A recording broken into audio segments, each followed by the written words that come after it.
Is your stamped concrete discolored, fading, or cracking? Don't replace it, reface it. At ACS Affordable Concrete Solutions, we restore patios, pool decks, driveways, and more for a fraction of the cost to replace it. We fix sealer issues, can change the color, or restore your entire patio with little disturbance to your surrounding area. Also offering a wide variety of concrete coatings. If you're in Lorain or the surrounding counties, visit www.concreteacs.com or call 855-BLAST-24 for a free quote today.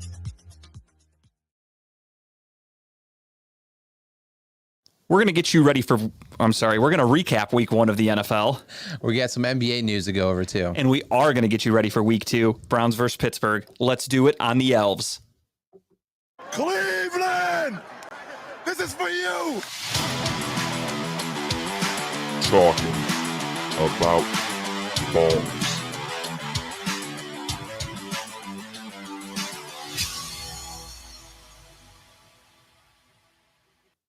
Ladies and gentlemen, welcome to Talking About Balls. I am Justin George, joined as always by Kyle Price and Timbuktu. Gentlemen, how are we? Good, man. What's going on? Everything good? Exciting first week. Yeah, not bad. I fucked up because I'm so used to looking at the camera in front of me that I was staring at that one. And then when Tim put us on, I realized I'm like, oh shit, I'm looking the wrong way, and it fucked up everything I was going to say. But that's what we do. We roll with it. We go with we're professionals. We do it. True we do our best. Professionals. Tim, how are you? I'm excellent, man. I cannot complain, man. Hell yeah. How'd that battleground go? Oh, the battleground. I saw she won again. She did win again, dude. I was watching Grape. Grape put up some really good stories on his like Instagram and all that. I was watching damn near the whole thing. I could see Don P rapping a little bit. Dude, it was sick. Don P was the headliner of the show.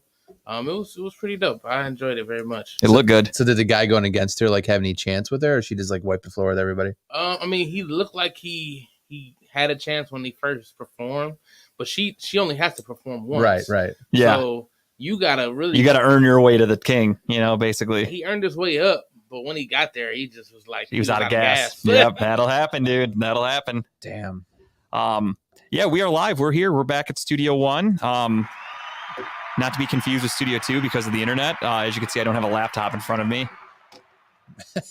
Well, I mean, it's making us miss it a little bit, I guess. It wants us to remember the good times, the fun times, what it used to be like. Yeah, I'll pull back the curtain here. No bullshit. I used to actually have my laptop open just for show at Studio 2. I couldn't use it. There was no internet connected. I would shut my Wi-Fi off. It was a paperweight. It would just sit there and look cool. It makes me look professional. But here we are. I like busting balls. I know it gets under people's skin here at Redline, so that's why I do it. I can't help myself. That's just who I am as a person. You're just a mean person. I am. I really am. I don't want to be. I can't help myself.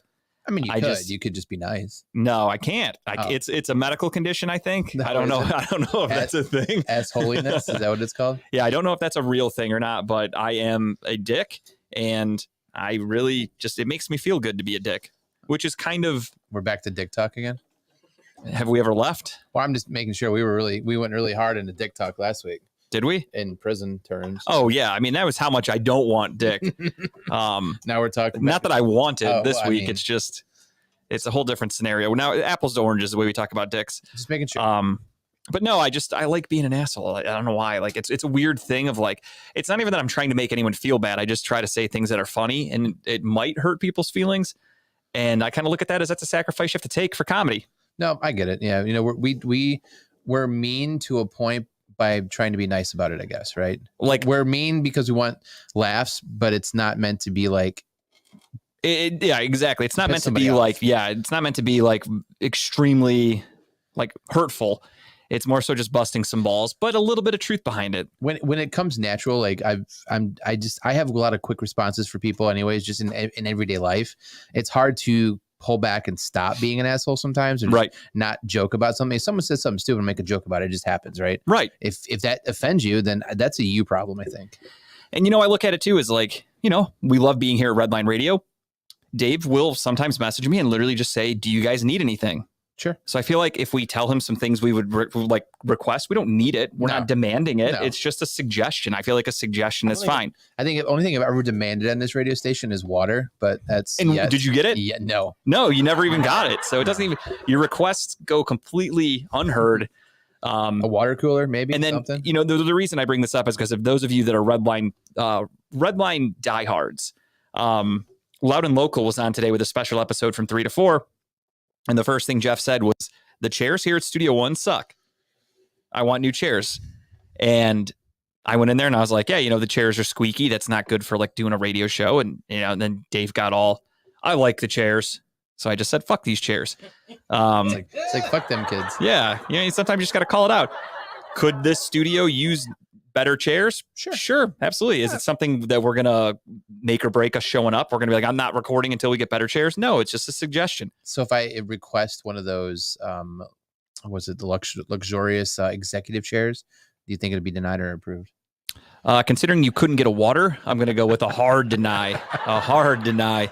It's like an approval process I have to go through. They have to submit it in writing. Yeah, they have a business case I have to present. After I watched the Sycamore, Bishop's Sycamore, whatever, documentary. Dave, we're just fucking with you, dude. We're just having a good time. After I watched the Bishop Sycamore thing, he made all these kids take out PPE loans or PPP loans. So maybe that's something I could look into. Is that worth watching? Fuck yeah! I thought you did watch it. I wanted to discuss it today. No. Haven't watched it yet. No. All right. Well, next week, this is homework for everybody you at home. Get on it. Doesn't if you can get HBO Max, great. If you can find it on a legal streaming thing, I don't give a fuck. I have HBO Max. So HBO Max has a documentary called BS High. Stands for Bishop Sycamore, but also BS. It's a nice little play on words. They did a good job. The documentary is fucking bananas. I want all of you at home watching right now. I want all of you on the show. I want everyone to watch this documentary, and we're going to talk about it next week. I watched maybe the first 5 minutes, and then we had to leave. And I meant to come back to watch it, but I didn't. And then I ended up watching another fucked up documentary, which I'll talk about later tonight. I watched the entire thing. The Bishop Sycamore. Is it just like one episode? Or it's an hour and a half. It's just a one movie documentary. Got it. All right. The guy that did that is one of the worst fucking human beings. I won't spoil anything. I did not realize how deep this went and how big of a piece of shit this guy was. Really? Everything I thought, because I didn't really do much research on it. I just know Bishop Sycamore was a made-up high school. The guy somehow got them a game against IMG Academy on ESPN, and they got fucking destroyed because IMG Academy is a powerhouse. I remember watching the game. Yeah, because I was that week. Everyone and their brother heard about Bishop Sycamore, and you're like, what the fuck is Bishop Sycamore? They're getting this game on ESPN. Everyone watched it, and they got destroyed. And then during the game, everyone's like, that's a fake school. Everyone's like, what the fuck? This documentary goes so deep. You learn. I think I like the Johnny Football documentary, Dave. This one was way better. If you get a chance, check it out on HBO Johnny Max. Football was good, yeah. But this one is crazy because this one is honest. Okay, I have to watch it. The Johnny Manziel one, which we didn't even really talk about on here. The Johnny Manziel documentary to me seemed a little fake. No, he was protective of what he said. Yeah, like he did not tell the truth. He was scared to kind of give the whole truth. Yeah, and it kind of glossed over who he was. Like he wanted people to walk away from that thinking, oh, he just wanted to party and didn't care about football, which is the biggest thing about him, right? But there's so many other things. Like they didn't talk about the fact that he abused his ex-girlfriend. Never got brought up. Never talked about the shit he said about the Cleveland Browns. Yep. Like none of this stuff was covered, right? And they also tried to make it out like he was he was born again. He turned his life around. He's sober now, this and that. And they made sure to end it with him. He is going to be owning a bar in College Park, Texas, because he's going to make a shitload because he's a fucking god there. He's worth $7 million. I mean, he's not. And then on top of that, he's drinking a beer at the end of the thing. Playing darts with his buddies, still drinking, having fun, which I'm not saying he should go stone sober, but I feel like it's just a bad look to put that in the documentary where it's like, hey, you want to see how I fucked my life up by drinking and partying? Well, here, I'm still doing it. It just makes you go like, well, this guy hasn't changed. Which you're probably going to show up to, which you're probably going to be part of, and you're going to be there and partying with everyone else down there because you still can't get over the fact you're not in college anymore. Yeah, I mean, more power to him. He still kind of looks like he could be. He's a little dude. Yeah, the Johnny Manziel one is a really good documentary. Dude. The Johnny Manziel one's really good, but this one is fucking okay. I'll watch it. Bananas. This weekend. Speaking of banana, you want to sponsor me, Happy Dad? Yeah. Steve's been. So we're in the bullshit segment. So I got some bullshit to get off my chest. Sure. So I know we talk about the bowling sport, the boring sport of golf. I'm going to switch gears because I also do another boring sport called bowling. You really want to say the word bowling, and it keeps slipping out. And there it is. So Adam. Fuck Pittsburgh, Adam. That's why I got the Browns on. Yeah, we'll get there. I wore orange today because I knew I wouldn't be able to change. So, but anyway, so I started this bowling league. So I joined a team. Pardon me, I'm gonna. Yes, no, listen. So I want an opinion on this. Squirrel. So anyways, we're in our second week. So we North Olmsted, whatever. I jumped on a team, and my original team bowls on Wednesday nights now. So I could not bowl with Mike and Chipper and stuff. So because they bowl Wednesdays. So I had to find another team. So I'm friends with Jose's team. You know Jose. Yeah. I jumped unfortunately. I jumped on his Tuesday team. And they won the championship last year. So I was like kind of Kevin Durant it, just jumping a winning team. Yeah, absolutely. That's the way to do it. But they're the loudest team there. But here's the thing. So you bowl, whatever. You think of bowling as like an old man sport, it is. But you drink, you have a good time, you're throwing back beers. You know, you throw a couple strikes, you win a game, you talk shit, you get loud. So last week, weren't even that loud. They were loud. But then we get pulled to the side by the president of the league that says, hey, we're getting complaints that you guys are too loud. And I'm like, wait a minute. I've never in my life of any sport I've ever played, especially if you win, especially if you do well, had someone say, guys, can you just be quiet? Yeah, bowling to me is not known as a quiet sport like golf or tennis or something like that. No. Like, maybe the first couple games of whatever you're throwing because you're not drinking, but everyone's there's drinking, having a good time. You throw a strike, you throw 5, 4, whatever, 3 in a row, you get pumped. You're like, okay, we're doing well. We're going to win this game. You're just having fun, right? And even then, the whole concept of bowling, like, even if no one's talking, go to a bowling alley. It's loud as fuck. It is the loud. pins are banging around. It's just nonstop action. And someone's going to be like, hey, could you keep it down? Like golf. Correct. If you're quiet as a spectator, you don't hear shit as someone's actually golfing. You're just standing there and you just hear the fucking wind blowing. Correct. And bowling, you are legitimately like fucking and here's the thing. Like, noises. I get it if your team was talking shit to another team, like you're like belittling them or whatever. But if you're just cheering amongst yourselves and you're just excited because your team's doing well and you're winning, who cares? You're gonna write emails about it. So then last night was another, and imagine hearing that 1,000 times. What's up, Dave? And then we bowled again. Hey, Dave, I guess I don't fucking exist. Then we bowled again last night. Then we had another, I guess, a couple issues with people not happy with how we were, but we made a point to be quiet last night. So like, I guess my biggest thing to get off my chest is the fact that like bowling's not quiet. You should not have to be quiet. You should be able to have a good time about it and just enjoy yourselves and let loose. And if you're upset about someone enjoying themselves and being pissed off about it, maybe go pick a different sport or go somewhere else and bowl. I guess. Violin for him. Thanks. But no, I mean, that's the opinion that's carried by, and Dave actually happens to be the president of our team, our league. And at least on that Tuesday league. So it's just something I can't wrap my head around. I really can't. So you play on Tuesdays, you said? We bowl on Tuesdays, yeah. Or yeah, good. Sorry, I said play like it's a sport. No, but you bowl on Tuesdays. I actually used to be in a bowling league not that long ago, like 10 years or so. Sure. Bowling's a fun hobby. It is. But you have fun. Just hang out with your friends, just have some beers, just bowl. It's nothing too serious. I just if you're not hurting someone's feelings, I don't see what time is your league? I think 6:30, 7 o'clock, or whatever. I think Timbuk Tuesday needs to broadcast live, but without you knowing, and kind of sneak in like a fucking expose, and he just barges in and he's like, America, you be the judge. Are they too loud? And he just puts the microphone up and you guys are just fucking yelling. I would love that. Dave and I did get into it last night. So Dave said you were too loud? Or wait, he's the one who told you. No, he wasn't. He's the one that told us that there's teams that were complaining about it. I would have loved it if Dave had to come out and fucking reprimand you and be like, listen, buddy, I got to sit you down here. When it comes down to the team I'm on, I'm by not far the loudest at all. I'm just I'm new to this. I can see that. This is a new team for me. But I just can't get my head around people upset, other people being loud. I get that you can sound obnoxious, but it's bowling. You're having fun. If you're not getting called or insulted or made fun of or anything like that, if I'm not looking at you and making fun of who you are as a person and your feelings aren't hurt, then why do you care? See, that's my only. Let me play devil's advocate slightly. All right, let's do it. And this is my Larry David persona that I truly do live like. My thing would be there are levels to how loud you can be in public. Sure. Of what you're doing. So if you're bowling and you're just like, not you per se, I'm just using you. If you're yelling like fucking obnoxiously loud for like, you get a 9 and you're just aggressively yelling and it's just fucking annoying and you're doing fucking you're doing it to be obnoxious. It's more so like everyone can tell it's not like, oh, that guy's just really pumped up. Like they're just being fucking annoying. I'm an easily annoyed guy. Sure. And spoiler alert, if any of you didn't know that. So me, I wouldn't complain. I'm not that kind of guy, but I would definitely like look at Tara or somebody and whoever I'm with, and I would just be like, they're so fucking annoying. I can't wait to leave is something I would say. I wouldn't complain. If I were in the league, I would probably say something to you if we were bowling against each other. Yeah. Like as you were yelling, I'd be like, you guys have to fucking do that? Like I would ask you. Which to a point is kind of like, I that's one of the things I said is like, why would someone not come to you directly? Well, they're probably worried you're going to yell at them if everybody's fucking yelling at you. That's the thing. Like, well, they yell, but no one on the team's like assholes, right? It's not like they're not assholes. Aggressive. Like, yeah. But like, just say something. Like we had a team come up to us last night and say, hey, can you guys tone it down a couple and notch? And here's the funny part is like last night, the first 2 games we bowled, literal mimes. Like we didn't say a damn thing. Like we actually made a point to like, if we were clapping, we did like the whole hand. And how'd you guys do?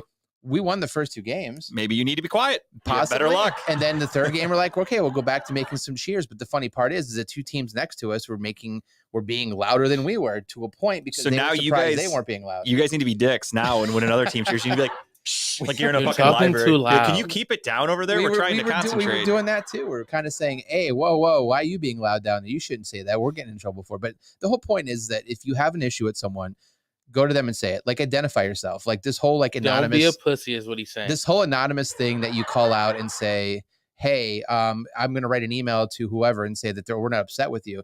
That's a pussy move in my thing. Like come up to the person you have a problem with and say, it's like, hey, we don't like that you're so loud. This offends us or whatever it is. And identify yourselves. And then we can have an adult conversation about it and say, okay, well, what is it we're doing that's annoying you? Okay, cool. I'm going to need you to be a whistleblower here for a second. Two questions, 2 different things to blow the whistle on. Go for it. First one, if you had to vote, who's the loudest one on your team? Name names. I want names. You wouldn't know him, but the loudest person on the team is named Scott. He's the loudest one on the team. Your teammates would all agree with that? They would. And Jose's in the chat. He'd probably agree with that. But and then what's the other one? Second whistleblowing. Which team do you think told on you? Oh, we identified names. We identified 3 of them last night. I don't know who the other 2 are, but Jess is coming to bowling next week. Nice. Yeah, Scott, 2000%. So yeah, Jess is also known for being very quiet. Yes. Well, when she's not drinking, when she drinks, very it's true. Worse than me. But the I don't know. We've identified 3 of the teams, I think, to a point because one of them is the one that actually came up to us before we started bowling. So we were like, okay, you had to be one. Scott. But that's my whole thing. It's like I don't know the names of the teams. Like I know faces, but I don't know who. Right. But I didn't know. Yeah, I didn't know if like there was like a specific team. First that you off, knew. this team is already hated significantly because they won last year. Okay. And they were this loud last year too. So people already come into this year with like a bullseye in their back, right? It's just an old women group. Yeah. The cunty Karens you call them. I just wish people had the balls to say, hey, I'm the one that has a problem with you. Can we talk about it or whatever else? But no one's going to do that. They're just going to continue to voice their opinion through other people who have to come to us and then be the bad person and tell us. And you just go the entire world of unknownness. What if it was like 75% of the league that told on you? So the guy's like, I got to talk to you because I heard it from fucking everybody. I mean, what's the one way to get someone to shut up? You beat them, right? I would say, I look at them and say, can you please shut up? Can you fucking shut up? Like, I don't know. That's my 2 cents, my vents. I'm not going to get too into it. It is what it is. It's bowling. At the end of the day, we're all just friends hanging out, having the last place team. You guys are in last place? No, not us. Oh, that's what I'm saying. Everyone hates the one who just won. Oh, I gotcha. First place. But it is what it is. No, it was Chipper. Chipper just shows up on Tuesday to complain about you. Probably. And bowls on Wednesday. We're all there to have fun. We drink. We hang out with our friends. I just wish people would actually just kind of say, "Hey, that was me behind that." Yeah. Like that's the other thing. Not to tangent here, but do you notice nowadays, like, you're part of like your town's like Facebook group, right? Yeah. Do you have random people who just post anonymously about certain shit they bitch about and complain about? Not really, to be honest. Brook Park. Oh, they own it? Brook Park's got a bunch of thugs, dude. Brook Park will straight up go on there and be like, whoever was driving the white pickup by this intersection, you drive too fucking fast. Like, they call them right out. There is no apologies, no anonymous, nothing. In our development, so there's people who just go in there and bitch, but they'll just it's anonymous. You can choose to be anonymous.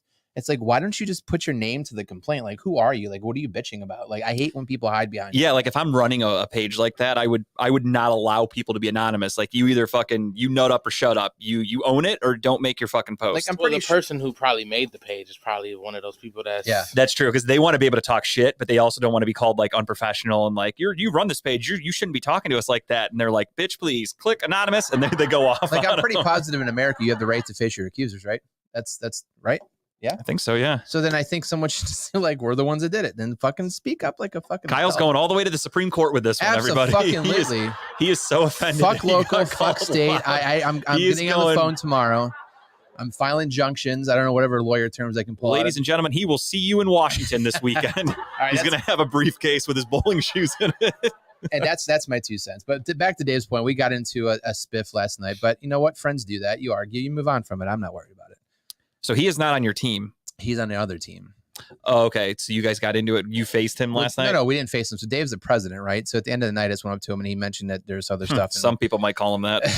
we got into a heated debate, as they would say, and it's neither here nor there. But it's bowling. At the end of the day, just like you're drinking, hanging out with friends, throwing a ball down a lane. Yeah, it's essentially as serious as your argument was as serious as the people telling on you. Like it's at the end of the day, who gives a fuck? Yeah, right.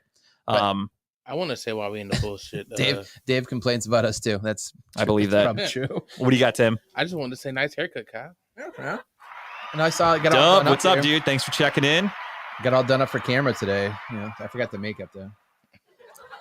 I'm in desperate need for a haircut. Tara's got to cut my shit before that wedding on Saturday because I can't wear a hat as much as I would love to wear a hat at a wedding. I can't do it. So you're I need married a haircut. to someone who does hair and you don't get your hair cut. There's hats you can wear for weddings. You just got to get one of those fancy. Yeah, I'll never be one of those guys that wears the fucking like the Irishman taxi cab driver hat. I will never be that guy. I know exactly what hat he's talking about too. I'll never. Not that one. Like a top hat. Kind of, sort of, like a pimp hat type thing. Yeah, like full on like Lloyd Christmas from Dumb and Dumber. I could do that. Like a feather out the side. It's too late for that. I don't have time to learn how to roll it up and down my arm. But yeah, that's my complaint. I'm done. That's my grind my gears. I respect it. I honestly don't have much to say. I didn't do anything really after the show. So Thursday rolled around. I watched the Thursday night football game. I was stoked for that. We'll talk about that. We're going to do a week 1 recap here in a little bit once we get done with our BS segment. My hair's not that bad. My hair's all right. I don't mind. I just like wearing hats. I hate doing my hair. I'm lazy. For me, it's just easier to just get out of the shower, put a fucking hat on, done deal. Don't have to worry about the wind. Don't have to worry about anything. That's why I like my locks. Yeah, Tim's got it tightly braided up there. It looks good. Fucking wind does not affect that whatsoever. But yeah, no, I didn't do anything. I watched the game. Friday night, Tara and I just kind of hung out. We laid low. Saturday, same thing. We just went out to dinner. And I think that's where I met my demise. Because I got violently ill on Sunday morning to the point where I was supposed to go to my buddy Steve, friend of show, Steve Baylog. I was supposed to go to his house. And we got up. Tara made this like cornbread side dish because he was having a chili cook-off at his house for the game. And, that's who I am as a person. I'll be blunt. I woke up at like 7:00 Sunday morning and I lived in the bathroom until kickoff. I could not stop shitting. Both. Just shitting. Shit. And at first, and then it got worse as the night progressed. But I walked out, Tara's pulling this fucking cornbread dish out of the oven all ready. She's getting dressed, getting ready to leave. And I looked at her and I'm like, yeah, I'm sorry. We're not leaving the house. There's no way I'm going to somebody's house like this. I can't stop shitting.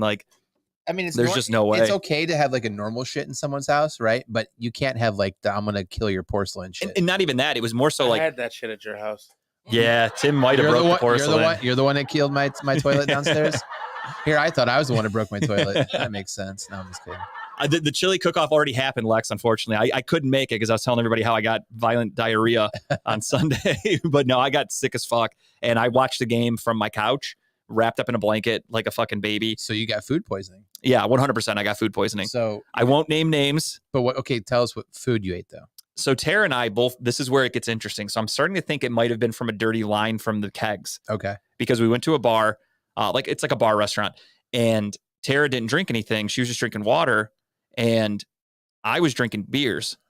I got sick as fuck. We both got the cheesesteak. Both got the same exact thing. The same thing, but you were the only difference was she got chips, which is like their common side. I got fries. My fries were oily as fuck. Yeah. Her chips were clearly they weren't made fresh. So you think there's reason to oil over and over? So it was either I got sick from the oil or I got sick from the taps or the lines. Those are the only things I can think of, and that's very accurate. Very common sometimes, especially places who don't like normal how to like clean out the lines at the end of the night. And there was one specific beer that I got a sample of that was not cheap, and it makes me think it's not a common beer. So that line's probably just sitting there for fucking weeks. Like they're not going through that keg at all. So you just had like a little 24-hour bug of just. Yeah, I was like, I didn't go to work on Monday. I woke up still not feeling great. Jesus. Like I was really, really sick. I feel great now. Like Monday evening, I started feeling fine. I took a shitload of Pepto. But like it was bad. I was really fucking sick. So you couldn't even enjoy week 1 of the NFL season. Nope. I literally laid on my couch. Like we didn't even like, as everyone knows, we flooded a couple weeks ago or whatever in that last storm. And we still hadn't even put our basement back together. Flooded again with all that shit you were shitting out. Almost. And we were supposed to put the basement back together on Saturday night, but we decided to go out instead. And then I was like, all right, Sunday morning we'll get up, we'll go to Steve's, come back. We'll put the basement back together. I'll watch football all day in the basement. It's going to be a great day. Didn't get the basement put back together until last night because I was sick. Like it was fucking horrible. But I'm good to go now. I'm all set. Glad you're feeling better. I feel like I lost a lot of weight. I feel really good. Like I shit so much. Yeah, make sure you tell me when we're done off the air where you went, so I know not to go there. No, it's a great place. It's a place we go often. I'm just really upset that happened. Like their cheesesteak, I will tell you off the air, but their cheesesteak is something that like we crave because they use a really good cheese. Okay. But yeah, what a fucking bummer, dude. I was sick as fuck. Like I was shitting stuff out from probably like middle school. Like I ate some gum and I finally shit it out. Like I was cleaning everything out, man. We Saturday night we went down to the flats, like our once every 3 month visit to the flats, and we did was it we started at the Goodnight John Boy, we went to Beerhead, we went to Rum Runners or whatever to kind of end of the night there. It was a great people watching night because it was good weather. A lot of people walking around, just kind of sat back and like watched the night. I mean, I felt old for sure. I am old, but I felt old because it was a very young crowd down there. That was the first time you felt old? Yeah, lately. You've been 40 since April. I'm feeling older and older as I just felt old today. But it was a good time though. But I got fucked up, and most of Sunday I was just kind of chilling on the couch. But I also fucked my back up over the weekend too, and it's been a long weekend. It was a very long, hungover, painful weekend. So I've had a crazy experience just recently. What do you got? It was amazing, but it was wild. What was her name? I went to Wendy's. Or his 2023. We don't care. Hey, Wendy, let's get back into the chat. Did she have red hair by chance? Actually, she did. Which was wild. But I was at Wendy's. Thinking of Office episode. I got to the window, and the lady who came to the window, she's nice, but she's like, he assaulted you? Talking to one of the other employees, and she's like, no, he insulted me. She was like, okay, because if he assaulted you, this is a whole nother problem. Now, both of these ladies are nice as hell. So, I got my 2 biggie bags. That's what I get.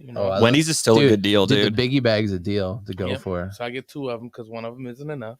I respect that. One double stack, 1 chicken sandwich. And, she told me my total. And I give the lady my card.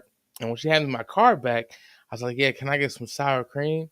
And she looked at me.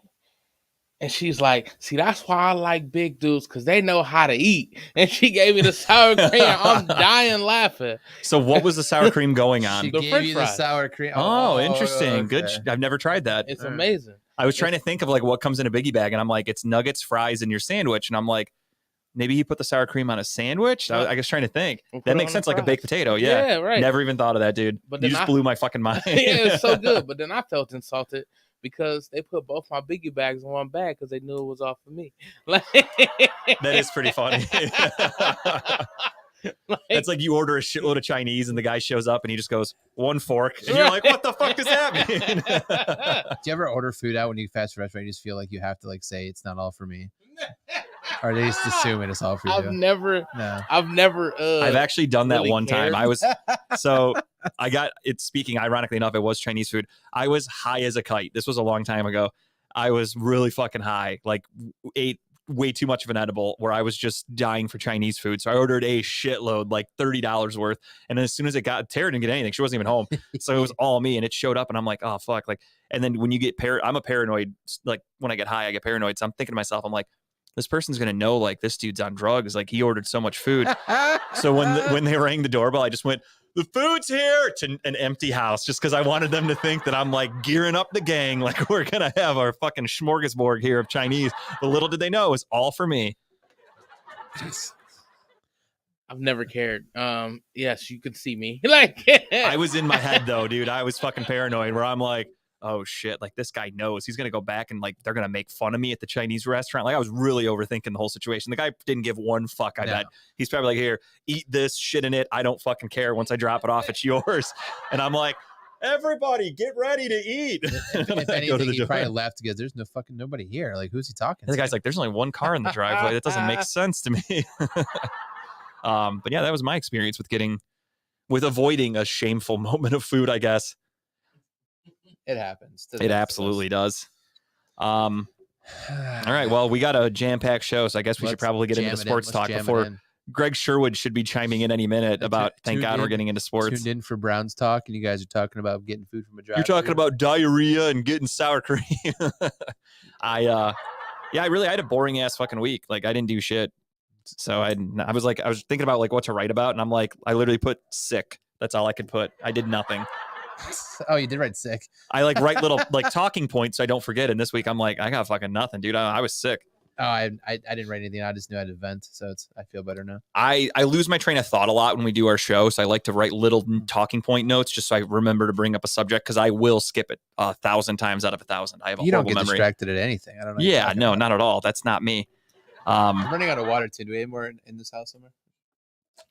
It might be frozen. Of course it is. That'll be thawed by the time we end. It's kind of warm in here. But yeah, let's get right into it. Really quickly, I want to recap the Browns versus Bengals. The Browns with a 1-0, baby. Huge win, 24-3 over the Bengals, who looked lost.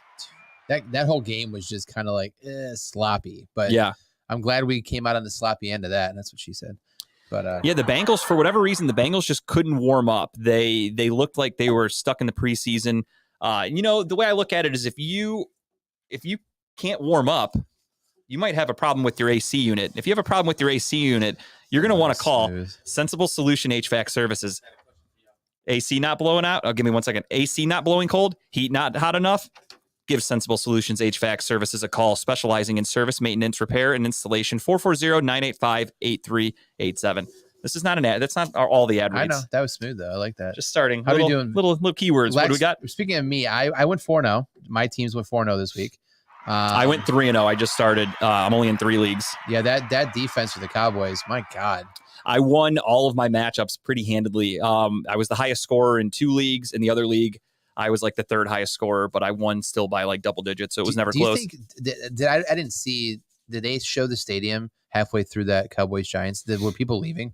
Oh, no, I stopped watching, to be honest. I was like, I wanted to watch the Winning Time show with the Magic Johnson Lakers show on HBO. So many memes from that game, like the whole Rocky throw the towel in meme. Yeah, it was ugly. Like, my buddy's a Cowboys fan, so I was getting constant updates. And when it was like 30-0, maybe, whatever, like it was gearing towards halftime, and I was kind of like, all right, fuck this. I'm like, they're not coming back. This game's over. I don't care enough to watch. It was on at the bar that the Battleground was at, and I was just making comments like, the Cowboys whooping their ass. I mean, it was ugly, dude. Raise your hand if you picked the Seahawks. Oh yeah, I didn't even think to talk about that. So last week, I still can't get into it. I created which Kyle's having issues getting it. So you never even got in. Never got in. I don't want to sound like a sore loser because everyone's going to look at it that way. But maybe I start a new one and we'll just go fresh from week 2 and everyone can rejoin so it actually works. Maybe. Again, if everyone's okay with that, well, I'll put it up for a vote because I don't want people to think that I'm just doing it because I too picked the fucking Seahawks because I thought they would beat the Rams handedly. The Seahawks were a playoff team last year. Geno Smith played outside of his mind last year. Yes. Pat is all in because Pat also went with the fucking Seahawks. So I think we do a new one because Kyle couldn't get in. And I feel like as it being a talking about balls, pick'em survivor pool, if a member of Talking About Balls couldn't even access the page, it is null and void. I'm not quite sure. It doesn't count. I probably would have picked the Seahawks too. Yeah, and you know what? Hang on a minute here. For a minute, I forgot who I am. I am JG. I don't give one fuck what anybody thinks out there, especially because the only people that are going to complain would be Mike and or Chipper. Fuck you. I'm going to make a new one because that's what I do. I can do whatever the fuck I want, baby. Sir, expect 5 emails next week for someone complaining about your attitude, I will please. print them out and wipe my ass with them. That's what I think about those. Sorry, I want to catch up on some comments there. Yeah. The highest score in my league, I only did 1. But hey, fuck that, dude. If you win 1, that's still awesome. Fuck yeah, so it's just a big money league. That's how I do it. Like years ago, I would only be in 1 because it was the big money. Now they're all about the same. And I'm like, fuck it. I got like a gambling addiction. So I gamble. I do fantasy football. I can't help myself, but I love it. First part about addiction maybe is joining you guys on the gambling. I actually had a really good weekend. We'll talk about that when we do our bet stand. I'll give you all my segment. links to sign up because I don't get I don't get anything out of it. So I'll just give it to you. Yeah, we could send you that email, dude. Please sign up for all of them. They all have bonuses. They give you free money. That's how I won a bunch of money over the weekend. The Fanatics free money got. Fanatics. So I'll talk about that really quick. That's how I'm wearing this jersey. This is not a Chinese knockoff. This is a legitimate Mitchell and Ness jersey that I got from Fanatics because Joe Thomas getting hit by a car next week now. he doesn't play for the Browns, so no offense. What do I care? Oh my God, you guys are always killing people. So hear me out, Tim. He kills people. I have a jersey jinx. So what happens is I buy a guy's jersey from China, and 9 times out of 10, they immediately start to stink. So I got rid of almost all my jerseys, and I've always said I'll never buy a Nick Chubb and I'll never buy a Myles Garrett. I respect them too much. I love the Browns too much to ever do anything to hurt them. So I went on Fanatics, the new Fanatics Sportsbook. They're doing a deal. I don't know if it's still valid. I think it's still the end of the month. Did you get your fan cash back? Not to cut you off. I did. Yeah, I shop on Fanatics a lot. It's ironic that I bought a couple shirts from Fanatics like last Thursday and got more Fanatics cash.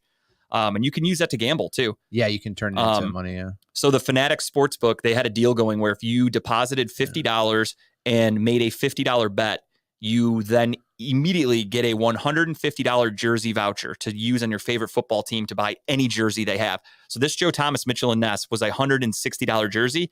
I used the thing. I paid $10 for it. Don P. Pizzle, there he is. We were just talking about you at the Battleground, man. Tim's going to, we'll have Tim give more of a recap about that later, I'm sure. But I saw the clips from Grape. It was awesome. So you got that jersey. So I bought this Mitchell and Ness Joe Thomas jersey immediately with the voucher, put the $50 bet on the Ravens to beat the Houston Texans money line. Yep. And that hit. I did. It won me like $11, not a whole lot. And you know what? That was my worry, Brandon. I did put that on Facebook when I made a post that I got the jersey. Kicked out all the fame. I was like, I'm like, I am a fucking curse. I can't help it. So I'm like, my apologies in advance if Joe Thomas gets kicked out of the Hall of Fame. There's nothing I can do about it. Find out Joe Thomas has failed all his drug tests. Yeah, there's like going to be some huge scandal with like this coming from the guy who killed Nick Gilbert. So we're all right. Hey, never had a Nick Gilbert jersey. Can't blame me for that. Can't blame me for that. It's what you had a bow tie. I've never worn a bow tie either. I've never done anything. The closest thing I've ever done, I wear glasses. I wear contacts that's all the day. That's so the maybe that's in it. common with them. Yeah. When I go home, I put my glasses on and I'm like, so I pretend to fix a bow tie. And the next thing you know, I didn't get a jersey because I don't wear jerseys. So I got Jess one. Jess got a personalized jersey, personalized Browns jersey. Like the gray one that has like the lettering and stuff. So she got a personalized one that has our name on the back, and then our wedding date, like I think she's 17 on the back of it. So okay, it's kind of cool. So that should be here this week sometime, I think. Pretty. But that's a really good deal that they're doing. I mean, honestly, it is. You bet $50, which that's the one part. It's a little bit of a gamble. Truthfully, I mean, you have to bet $50 cash. Go buy a Steelers jersey. That is true. I should fucking wear a Kenny Pickett. Oh no, I'll get a TJ Watt, dude. That's the guy to get. Kenny Pickett sucks. I'm not worried about him. Should get a TJ Watt, authentic one, dude. I tell you what, maybe if depending on how the Browns look on Monday night, if we get our asses kicked and I got a fucking grudge to hold against them, maybe I'll buy a TJ Watt off of DHgate and wear it for the last game against the Steelers. I really do. I'm a fucking curse. Like I feel bad buying jerseys. After week 1 last year, I jokingly texted my friends and I'm like, guys, I really want to buy a Cade York jersey. And I think just the thought of it, just because I texted, I put it into the universe. He sucks and he's fucking out of the NFL basically right now. So the curse is real with me. So that's why I got Joe Thomas. He's retired. There's nothing I can do to hurt him. You heard it here first. I take it back. If you have teams, there's nothing I can do that can hurt the team. If you have players you want hurt, just let him know. He'll wear the jersey, and then it's guaranteed to happen in the next couple weeks. He has to buy the jersey. Yes. Yeah. So far, so good though with retired guys because I got some NBA jerseys. I have a Kevin Garnett that I bought the Timberwolves after he retired. He's still kicking. Still good. Tracy McGrady. He's around. Still good. I got Carlos Baerga. Still doing great. Yeah. Indians. Yeah. I got Michael Jordan. I got a few Michael Jordan jerseys. So if you're retired, I think you're clear. If you're a current player, you are fucked. Didn't so that's you why just buy a Mike Williams jersey when he played for the Buccaneers? No, it's actually it got stuck at customs, but it was on its way. So that's what happened. You talk about Cadillac Williams? He just died. No, that was Carnell Cadillac Williams. This was Mike Williams, the wide receiver. Oh my god! The one that during last week's show they announced that he died, and then it turned out he did not die. He was just on life support, and then now he died officially, like today, I think. Officially a week later. The jersey? No, I really didn't. No. The look in your eyes, Tim. I wanted to keep going with that bit, but you look legitimately scared, so I had to come straight. Tim was backing out of this fucking room going, I cannot be here right now. You kill people. Legally, he's not in trouble. He's not held liable. I did nothing. Y'all have seen Death Note before, right? Oh yeah, that's very similar. I mean, hey, did you see how he died though? Like can't pinpoint it. That he had? No, I didn't actually. I don't know anything about it. I just read like it's like a gruesome like construction accident. Like it's bizarre. Like I didn't get the details, but like it's fucking crazy. But yeah, enough that he was on life support, died, came back, died again. So that'll do it. At least he had that comeback, though. That's cool. Everybody likes a good comeback story. Hey. That's kind of sick, though. Short-lived, though. I mean, short-lived. It's kind of cool if everyone's like, "Oh, R.I.P." and then he's like, "I'm not dead yet." And I'm the next week he's like, "Gotcha." But Psych. All right, so Browns, Bengals. Browns beat the absolute fuck out of the Bengals in a shitty weather game. The funny thing for me is that the weather was bad for both teams, but there are still Bengals fans out there that are talking shit, and they're like, "Well, the weather was shitty. I think the Bengals will figure it out." What did he say? About to get a jersey for baby mama. Do your boy favor, bro. Hey, as long as that thing's on DHgate for like $25-$30, sign me up. You got it. Just rolling you out in random places, random jerseys on. Everyone's going to be like, "Who are you wearing today?" Like, don't worry about it. Don't even worry about it. I'm on a mission. But no, the game was awesome. I mean, the Browns played great pretty much at all levels. But the Browns can't get respect, right? Absolutely not. Still no respect. It's every other excuse. It's the Joe Burrow didn't play for preseason. It's the weather was horrible. It's the Bengals receivers couldn't get to the ball. He was overthrowing them. Like there's no credit to. No, it was all What was excuses. horrible about the weather? Oh, it was raining. Oh, you didn't see it? It was raining. No. Like basically I was working. only over Brown Stadium. There was a I won't say a downpour, but it was raining really heavy and like sideways. It was windy as shit. It's like a cloud parked its ass across the stadium. It was like, there. Literally Charlie Brown. Like we had a rain cloud directly over the stadium. So the weather was shit. And that's why, I mean, like we were in the red zone or just about to be in the red zone. We were driving pretty well. Jerome Ford fumbled. So that's when I was like, fuck, not good. We were up 3-0 at that point, fumbled the ball. I'm like, this is where they get the momentum. This turns everything around. At first, I saw the 4. I didn't see the 3. So I was like, what? Because I was stone sober and laying on my couch, just covered in diarrhea and filth. Yummy. I was watching the game. No, I'm just kidding. I didn't shit myself. I was watching the game and it went to a commercial and I flipped on like the NFL Network channel, whatever. And they always play the highlights and they show the highlight of that play. And they're like, "Oh, here, Nick Chubb fumbles." I got pissed. I yelled at my TV. I'm like, "It wasn't fucking Nick Chubb." I was pissed. Like, how dare you disrespect that man? But yeah, so Jerome Ford fumbled. We were driving pretty well. It was a good drive for everybody. And then that's when I kind of got nervous because, again, it was 3-0. And I thought, this is where the momentum's going to shift. This is where the Bengals are going to come down and score. And they're a really good offense. They're going to kind of pick us apart now. Never happened. No. What got me to the edge of my seat early was the first defensive play of the game where we fucking sent the house at Burrow. And I don't think he knew what the fuck to do. Like he was confused. Yeah. And that set the stage. That set the tone for the defense that game, I think. It was weird. It was a weird feeling for me because there was a point in the game where my psyche switched. It flipped. Normally, I would watch Browns games, and this is especially true with Baker Mayfield. I understand he won on Sunday. Kudos to him. I'm not using this as a knock to him. He turned the ball over a lot when he was here in Cleveland. I think that's safe to say. So when he would drop back, no lie, I would hold my breath. Like I'd be really nervous on any passing play with Baker because I'm like, oh fuck, please cross your fingers. Please don't turn it over. Please don't turn it over. Honest to God. Now I don't have that feeling with the Browns right now. Like I watch it and I'm like, we're a good team. And I said this in the preseason. I know it was week 1. Maybe I'm overreacting and I don't give a fuck. You're allowed to have week 1 overreactions. That's the point of NFL season. It's because this isn't an overreaction for me. This is exactly what I said before week 1, where I said this team is built to win now. There's no more like, well, you know, the Bengals are really good or the Chiefs are really good. Like we're at a point now where I expect us to be able to compete and or beat all 32 teams in the NFL. Yes. I am not afraid of one team. There's not one team that we face off against where I'm like if we played the Cowboys or the Eagles, I would say those two or even the Niners. We do play the Niners this year. There are teams like that where you're kind of looking at the schedule and you might be like, it's going to be a challenge. That's going to be tough. Like that's not an easy one to pull out. But if we do this, we could win the game. Like it is possible. It's not a fucking Mount Everest feat that we'll never get to. This is something where we can legitimately play anybody and beat anybody, I think. Yeah, I agree. And that's, I mean, I feel what you feel. Like there was no point in the game where I turned into a typical Cleveland fan and I'm like, we're going to fucking lose this. Like I never thought as soon as we got to that 10-0 or 10-3 lead, I think it was, I was like, okay, we're in the driver's seat. Our defense is controlling this game right now. And scoring right before halftime is where it all clicked for me. And then we got the ball right back. Yeah. And I was like, I think like our defense is legit. Like they did this for a whole half. This wasn't like a couple plays where they got lucky. Like we're not just here or there having a good defensive play. We were legitimately shutting them the fuck down. Like they couldn't move the ball. And that was the best part for me because that's like a big thing is like with a guy like Myles Garrett, you have those flash plays. And we've seen them in the past since we drafted him.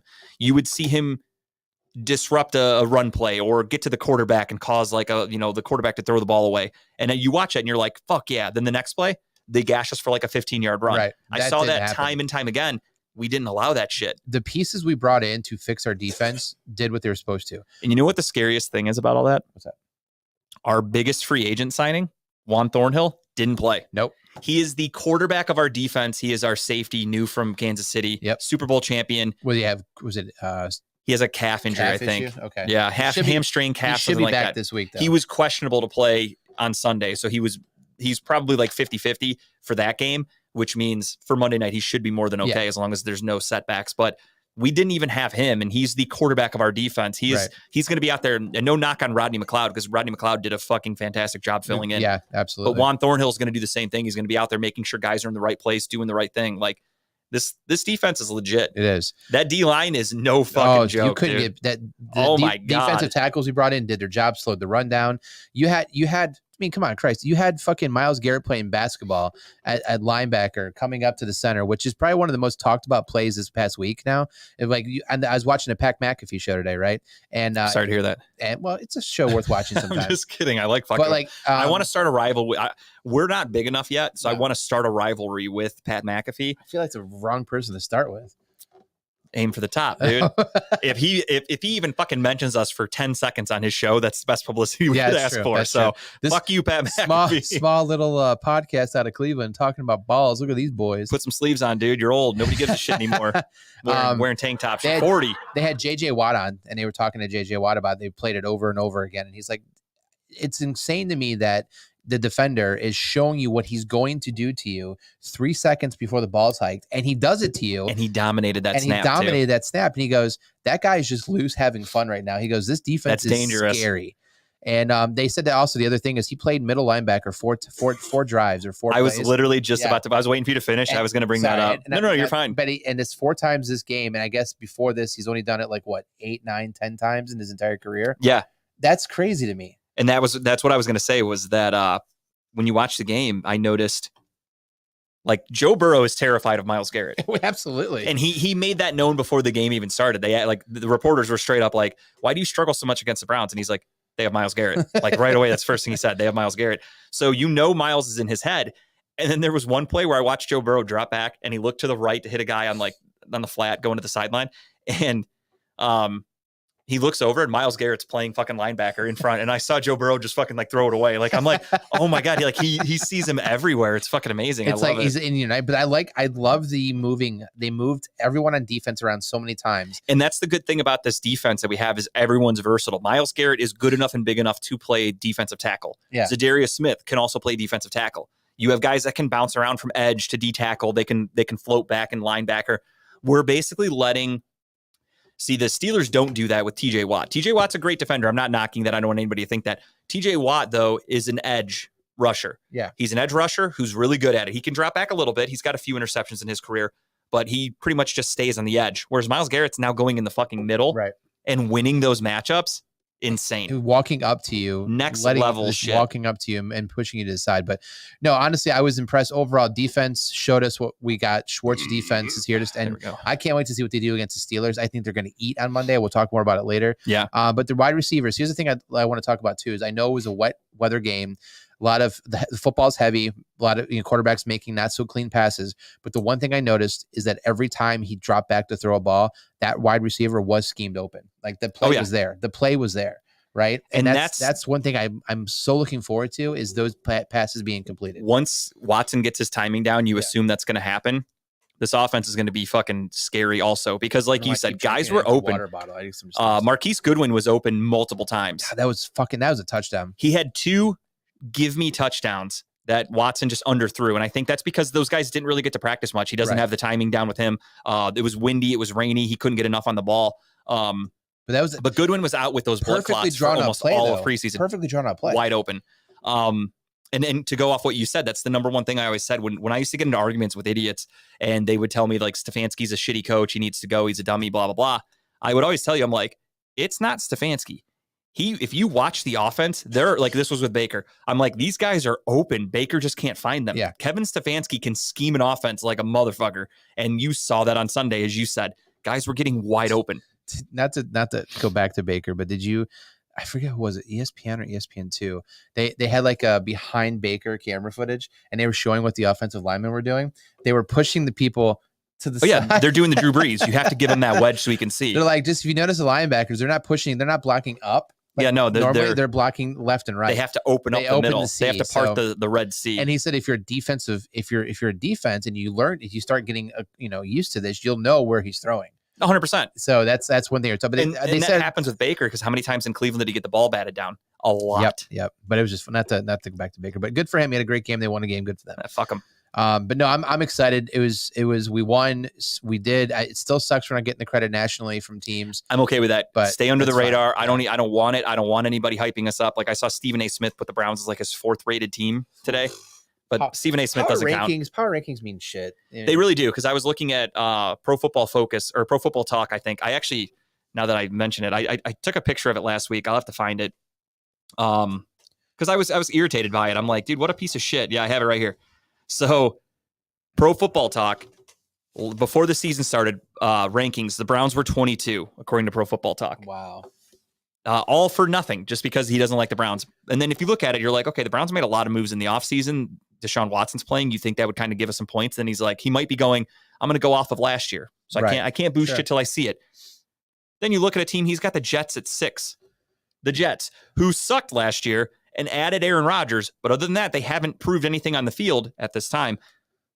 6th. Hype. This is all hype. But the Browns have hype, and he's like, nah, fuck, I'm 22. The Browns get hated on so much. I love it. I fucking love it, because people, like, I was reading Bengals Twitter after the Browns win. Bengals fans are just as bad as Pittsburgh fans. They went crazy, and I fucking love every second of it as a Browns fan. They were losing their god fucking mind. I love it. I went back and looked at the schedule, man. We have a really good chance of going like 6-0. I mean, a lot of people don't even realize how important that win was on Sunday, because not only did you beat the Bengals, that's a division win. Yep. So when you're trying to win the division at the end of the year, that's a huge game. If you're trying to just get a wild card spot over the Bengals, hypothetically, if you have the same record, a win over them helps, like a tiebreaker situation. Like it was a huge fucking win that was amazing. It felt great. And it almost kind of got glossed over because everyone's like, 24-3. But I like that. I like that philosophy, though. For me, I'm like, all right, great win. On to Pittsburgh. Like, that game's done. I'm not living in the past. Let's go. Shout out to our corners, too. I really was impressed with Ward, Emerson, and Newsome. Dude, Emerson's a beast. Martin Emerson, it was arguably one of the biggest steals of the draft last year. That dude is starting for any team. That dude's coming into his own, and that guy is a beast. He's big. He's a beast. Browns fans aren't going to want to hear this, but Emerson is going to be the reason Denzel Ward and or Greg Newsome are no longer Cleveland Browns in a few years, because Emerson's going to get that contract and he has earned it. Yeah, he absolutely has. I mean, that entire secondary. I love them all. I'd like to keep them all if we could, but I understand. The one position we don't talk about is the linebacker position, but I mean, the secondary and the line are the two things that are like. I mean, all the credit in the world to Taki, Anthony Walker, and JOK. Those guys played great. I mean, when you're running, Walker didn't get hurt. Knock on wood. He didn't, and he did on Monday night last year, though. So let's hope that doesn't happen again as we play Pittsburgh on Monday night. But the way that linebackers have to play in this defense that Jim Schwartz runs is just be fast. Yep. Get to the ball fast as fuck, and they did that, and we shut them down. Yep. Love it. Great game. Great win. Tim, were you excited for that win? Did you expect that win? I was happy for the win. I was expecting the win, but I wasn't expecting. I wasn't expecting an assing like that. Yeah, I wasn't expecting us to be up like that. The richest quarterback to only throw 85 yards. Yeah, makes sense. I love that. It was like historical how badly they played. All right. Well, with that being said, let's do a quick recap of the week that was for week 1. And we had Thursday Night Football kickoff for everybody and their brother. The Chiefs took on the Lions. And what a good Thursday night game. It was. I think I picked. No, we didn't. None of us picked the Lions. We all did a clean sweep of the Chiefs. Yeah. I thought that the Lions would do well. I thought the Lions would play. Let me check. I think I picked the Lions. Yeah, you two took the Lions. Sorry, good call. Yeah, Tim. It didn't matter. Didn't matter. I know. We're gonna talk about score, right? Right. Yeah, it's okay. But I honestly thought the Lions would do well, and they showed up. But I mean, let's just be honest here. The Chiefs were out. They didn't have Chris Jones. They didn't have Kelsey. Who would you say are the Chiefs' top 3 players? Patrick Mahomes, Travis Kelce, Chris Jones, in any order for those last Correct. 2. And 2 of them were gone. 2 of the 3 did not play. Yeah. And the Lions still barely pulled it off, and they needed Kadarius Toney to fucking implode. Oh my God. Dude, the memes on Kadarius Toney after Thursday. My favorite one was acting like it was from the Detroit Lions and it said our player of the game, and it was a picture of Kadarius Toney. That was my favorite one. Now, mind you, this guy is not like, he is a huge like shit talker on social media. Big shit talker, a first round pick out of he Florida. Deleted his social media after that or something. But yeah, dude, that he talks so much goddamn shit, but he could not catch a ball or anything. He got roasted by Giants fans because he used to be a Giant. It didn't work out. He was only there a year. They released him. Or traded him, I forgot, whatever. But he's no longer a Giant. They had 2 days to talk. They had 2 days to talk shit. Now they can't do it anymore. And then they talked so much shit to the point where he deleted his Twitter account. And then halftime of that Cowboys game, he fucking took a picture of his TV and put it on Instagram and was like, "You guys are all quiet now, huh?" So he went right back to talking shit. So I feel like that Twitter account's gonna be activated or X, whatever. But I mean, there's a couple, like I think a screen grab of a pass that like shows him with the ball in his hands. That was the one that he coughed up, and it was a pick six. If you had to guess, do you think this is a catch or a pick six? And it was a pick six. Absolutely insane. The Lions do win that one, of course, 21-20. But again, and there's a lot of flack being thrown out there over. I forgot who the announcer was for the game, but one of the announcers after the game was like basically said, "Good win for the Lions, but there's an asterisk next to this." Yeah, I did hear that. And people were pissed. They're like, "Just give the Lions their credit. They're a good team. They earned that win." It's their like best players weren't playing. It's like, did they earn it though? Because if Chris Jones played, they probably don't win. If Travis Kelce played, they're definitely not winning that game. If Kadarius Toney could fucking catch a ball, they definitely weren't winning that game. Like I watched that game and there was a point where I text my buddies and I'm like, if this was after the pick six, I think, and I'm like, if Kadarius Toney could catch the fucking ball, it would be like 30-0 Chiefs right now. Like they were dominating the game. There was a lot of passes that Patrick Mahomes put out there to receivers, not just Toney. There's other receivers who were catching the ball either. I think they had, I looked it up because I was in an argument with somebody and I like to do my due diligence when I argue. I believe there were like, bring the receipts. There were like 5 or 7 total drops by the Chiefs. There were 3 or 4 by Kadarius Toney. There were 2 by Sky Moore, who ended up with 0 catches for 0 yards. Horrible showing. So you've got all these receivers that they're trying to get mixed in with Travis Kelce out, and they all just couldn't fucking catch. So that ruined the team. So do I look at this win for the Lions and immediately just go, okay, well, they're legit? No, I don't have that feeling about them. Do you? I mean, the Lions played okay. Good win for them. Yeah. I picked them to win the division. I picked them to have Dan Campbell win Coach of the Year. But do I think this win is like some fucking power move of like they're a real contender? I absolutely don't think so. No, and I think that the Lions are going to do what we all think they're going to do. They're going to win a couple games, be top of the division, probably be 9-8, 10-7. They can get double digits, I think. I could see 10-7, yeah. But they're not in the league to compete with the Chiefs. They're not the Bills, Eagles. I'd like to see them play the Eagles. Right, exactly. You know what I mean? Say no. I mean, good win for them, but I don't think it's going to last. Next up, we've got Sunday afternoon, the game that we all bet on and won. Ravens over the Texans. The Ravens lose J.K. Dobbins for the year to an Achilles injury. I feel so bad. Fuck the Texans. Fuck the Ravens, too. I hate both teams there. But I feel bad for Dobbins. I really do. I do and I don't. I mean, it's sports. I don't have like a connection because the guy went to Ohio State. He got hurt, play a sport, make a lot of money, a lot more money than I'll ever make, even though you're hurt and you're not touching the field. So shit happens. I just feel bad he's always hurt. That's I don't care where he went to college. Some people are just injury prone, can't help it. But not a great looking game. I mean, Lamar didn't do well either. This new grand passing offense for Baltimore didn't really click. I think Lamar had like 160 yards passing, through an interception. Yeah. Odell had 2 catches for like 30 yards. Everyone says he's going to blow up in that offense. Yeah. And it was pretty much the Zay Flowers show in the running game. That's all they did. CJ Stroud tried, but the Texans just have no fucking talent. I said that going into it. He's in a bad situation down there. They suck. We already talked about the Browns versus the Bengals. Next up, as Kyle mentioned earlier, Baker Mayfield did get a win in a 20-17 upset. Buccaneers beat the Vikings in Minnesota. Vikings look like dog shit. The Saints squeak out a win over the Tennessee Titans, 16-15. Late there, Derek Carr starts his Saints career 1-0. A battle in the dirty South. You've got the Dirty Birds, the Atlanta Falcons, with a 24-10 dominating victory over Bryce Young and the Carolina Panthers. The Panthers look like shit. When you let the Falcons score 24 and look like a real football team against you, you know you're in trouble. So it's going to be a long year for the Panthers. The Jaguars win a fun barn burner against Anthony Richardson's NFL debut for the Colts. Richardson looked like a rookie. He had some good plays, some bad plays, ran the ball a ton, ended up getting hurt. Had to leave the game. Gardner Minshew came in, and that led to a Jaguars 31-21 victory. Calvin Ridley, He looked like a man who bet on himself on Sunday. Everybody at home get that one. Thank you. No, good win for the Jaguars. They look pretty good. So glad I benched him and put him in my team and kept him this year. I drafted him in one league and I started him. I'm very happy about that. He was fucking great. Probably my favorite game of the week. 49ers beat the fucking piss out of the Steelers 30-7. At one point, the Niners had like 199 yards. The Steelers had one. Yeah, whatever. One. There was actually a graphic that showed one. There was a point almost in like the second quarter where the Steelers had negative total yardage. It was embarrassing. The Steelers looked like complete shit. Cam Hayward is hurt. He's old as fuck and useless anyway. Deontay Johnson can't catch touchdowns, so it doesn't fucking matter if he plays or not. I read a thing. Adam said that Pat Freiermuth isn't going to be playing for them. I didn't even know that he was on the injury report. So that's an interesting one to keep an eye on. But who the hell is he going to throw to? I mean, the Browns defense, if he plays like he did against the Niners. Kenny Pickett looked like dog shit.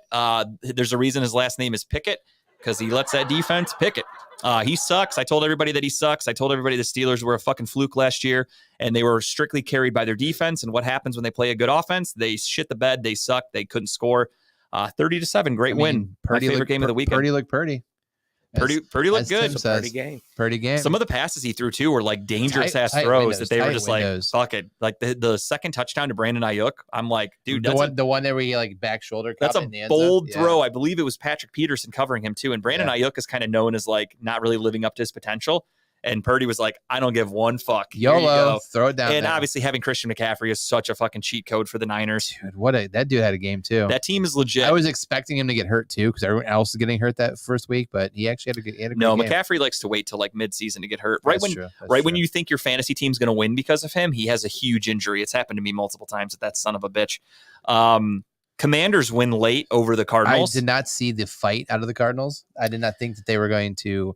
So compete. I look at it from different ways. I look at one thing that says that Jonathan Gannon is going to have that team ready to play, which is great. That's what you do as a young coach. You want to show the team that you're actually trying at least. Even if you're not winning, show them that you have heart. That goes a long way.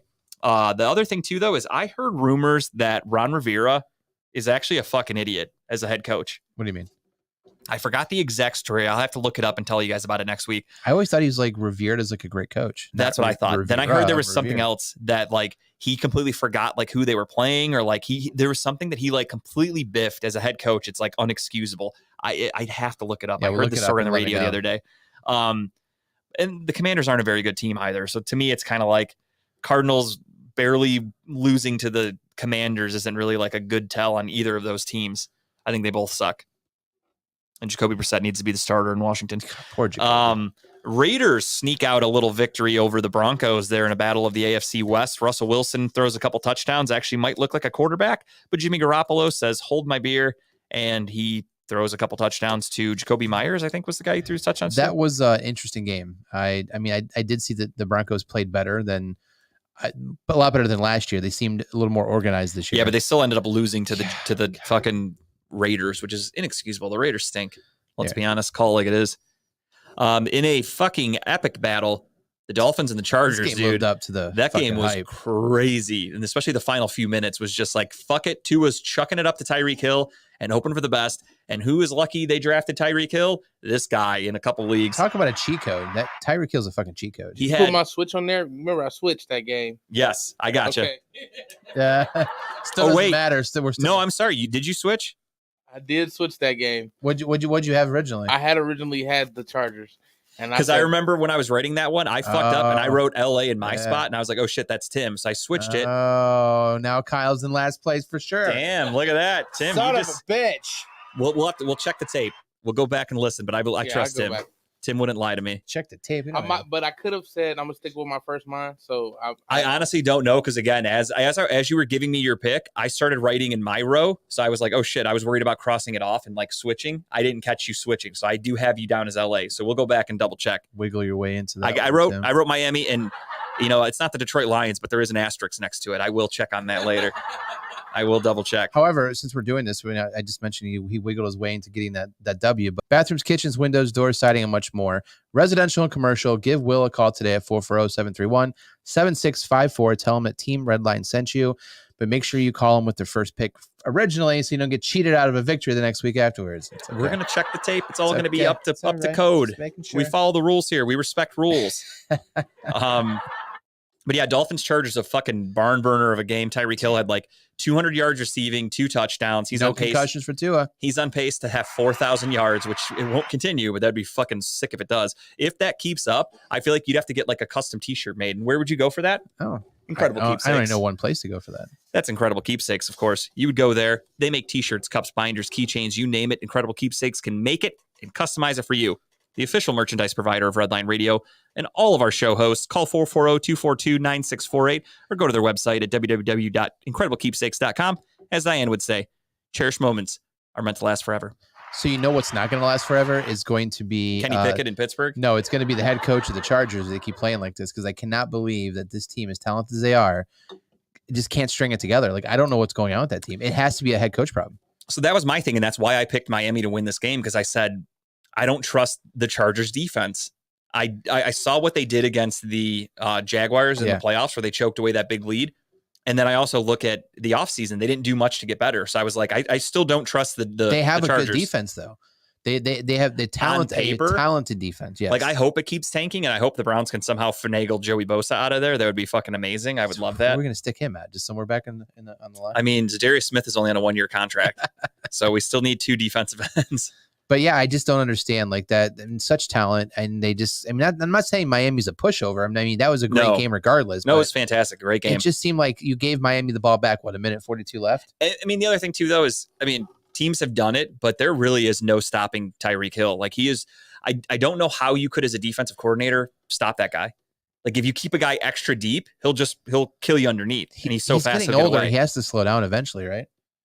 Not looking like it. I mean, I guess cheetahs don't slow down, but geez, they just get eaten by bigger animals eventually. It's very true. So yeah, the Dolphins win that one 36-34 over the Chargers in a great game. And another game that kind of got close when I really didn't think it would was the Eagles snuck away with a victory out of Foxborough over the New England Patriots 25-20. That was not a game I expected. I expected Philly to just run over them. Like it started off like 14-0 within like the first 5 minutes of the game. Philly was up. So I text my buddies jokingly, and I'm like, dude, at this rate, New England's going to give up 100 points today. Like, it was crazy how fast they were scoring. And then Bill Belichick did what Bill Belichick does, and he figured that shit out, made some adjustments, and they made a nice little comeback. However, it wasn't enough. The Patriots fall short. Not enough manpower. I mean, Mac Jones just isn't a good enough quarterback. I've been against him for a long time. You don't have much talent in your team, right? I mean, their number 1 wide receiver, for God's sake, is Juju Smith-Schuster, who's at best a number 2 or 3 on other teams. I forgot that he was on that team. He just signed with them. I forgot he was on that team, and I saw like the highlight of it showed him throwing a ball towards Juju, and Juju didn't catch it or went over his head or something. Yeah. When did he get on a fucking team? I had to go back and look and see when he got signed by him. He got that Super Bowl ring in Kansas City and got the fuck out. A battle of the NFC North. The Packers dismantled the Bears 38-20. Justin Fields still looks the same. The Bears look worse than ever. Did Love look better than you thought he would, or about what you thought? I can't say. Yeah, because he did it against the Bears. Sure. So I watched the game. He looked good, but again, it was against the Bears, who, as I said last week before the game, I said I think the Bears have the worst defense in football. Like, it's embarrassingly bad. I mean, it's a pretty good stat. 245, 3 touchdowns. I mean, that's a pretty good stat line. But number-wise was great. But again, week 1, I need to really evaluate things going into week 2. Like I said, I had a guy asking me, I don't know if we were off air when I mentioned this to you. I had a guy text me today, and he's like, hey, you interested in moving Jahmyr Gibbs? Oh, yeah. And I'm like, dude, it's week 1. He had one slow game because they're going to work a rookie into the rotation, as most teams do.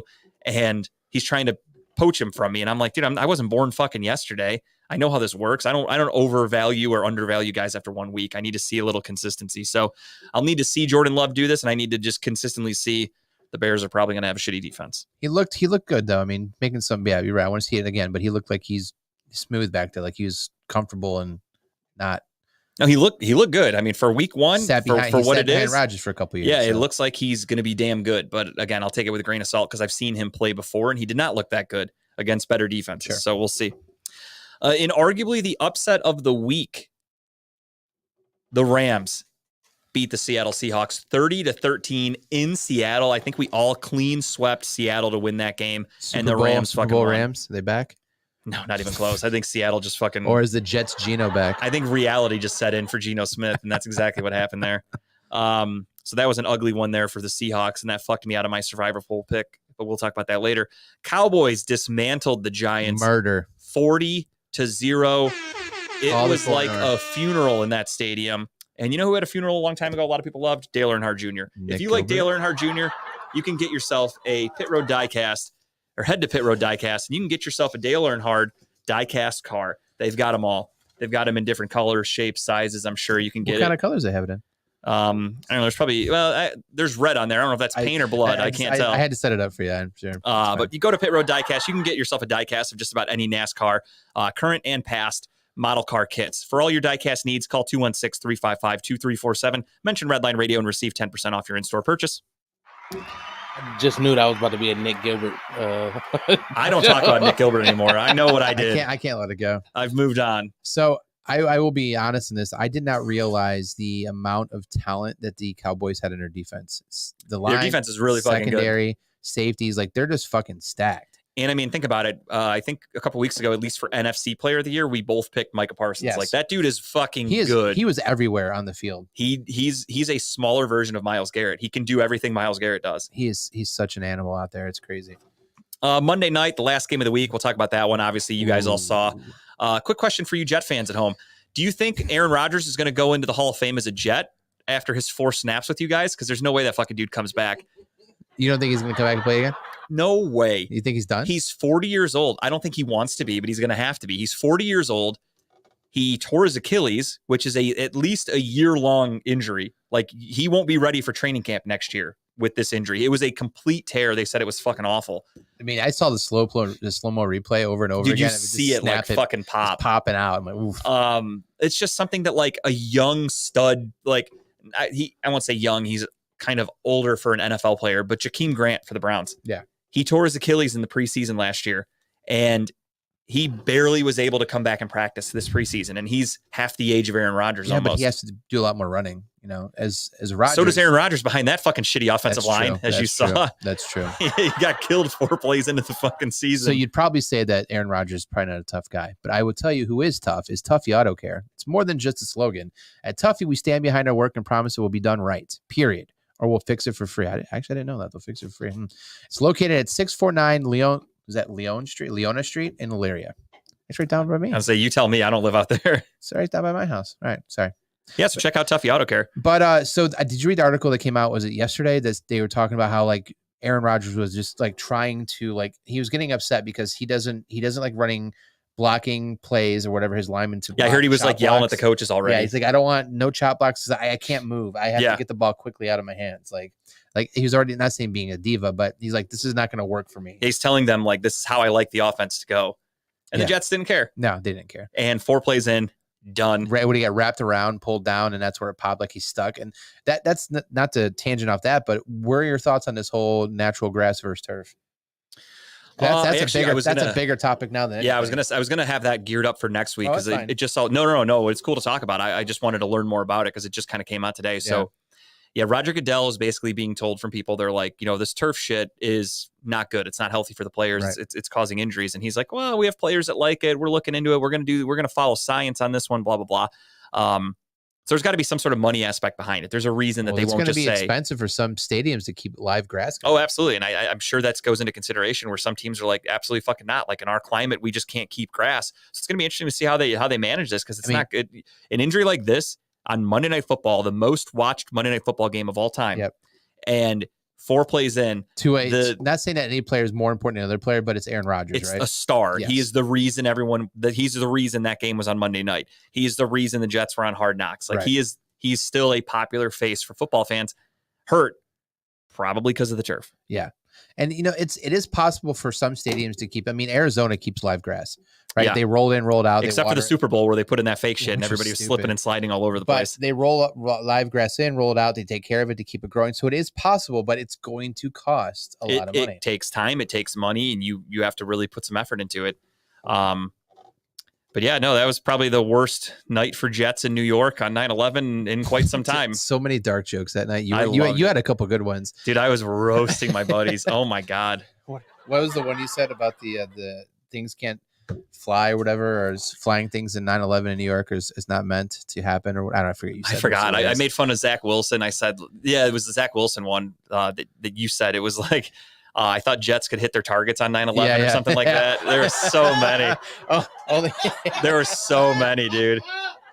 It's like and you look online, there's so many jokes about it. I'm like, God, this is the worst day. But it's been 22 years. Right? Yeah, dude, too soon is not a thing for me. I don't give one fuck. No, just it's been 22 years. You can laugh. And I look at it too, though, as like, yeah, it seems rude and disrespectful for me to do something like make jokes about death and shit like that. But I expect the same for me. Like when I go, I'm not going to know about it. Make fun of me all you fucking want. What do I care? Yeah, we'll have a roast. We'll roast you. Jay has last G'd.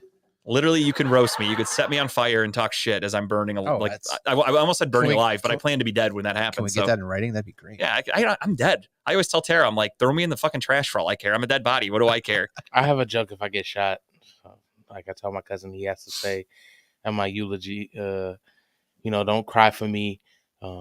He's okay. He's gone to heaven because he's holy now. Holy. I like it. I like that. Again, dark humor. Well, yeah, death jokes are meant to happen. It helps people grieve. You ever see Patch Adams? Oh, great movie. Yeah, that's what happens. It gets people through the sadness. R.I.P. Robin Williams. Speaking of, that's a guy I can't make fun of. He's fantastic.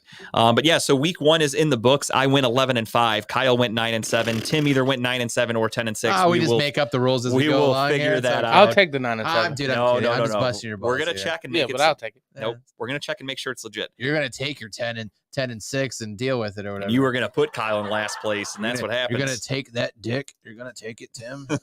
Thinking of that, have we figured out punishment yet? We're not. It's not taking a dick. I can tell you that. Yeah, that's. I will not be pegged. If that's the punishment, I'm out. I'm out of my own contest. And I'm not going to jail. You get to spend one night in a big prison for one night. See how you survive.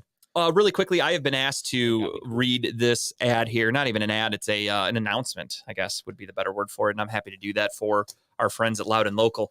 Crystal Palooza 2023 at Lucy's Pub, Black Rose Label, Kezi Productions, and Terrace Night Entertainment. Music is Life, Crystal Dawn Goliath, September 17th, 1984 to May 10th, 2020, she passed. Please join us in a celebration for the life of Crystal. She loved music of all styles, and music was a huge part of our life together. Going to concerts or my band shows where we always centered around local music, the venues, the crowds, and all of our memories will live on forever. That is a quote from Jeff. Crystal Palooza is this Friday through Sunday, September 15th through the 17th. It is literally a 3-day festival. Crystal Palooza can be found at Lucy's Pub, 2218 Broadview Road, Cleveland, Ohio. $10 advance tickets, $12 at the door. So you better get those now because it's Wednesday. It's 2 days away.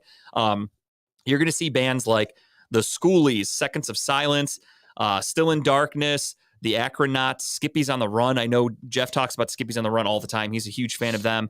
Oblivia, AJ Chase on Sunday. You've got Surge, Yo Loudboy to close the show on Sunday night. It is September 15th. Every day the show starts at 5 p.m. That is the start time.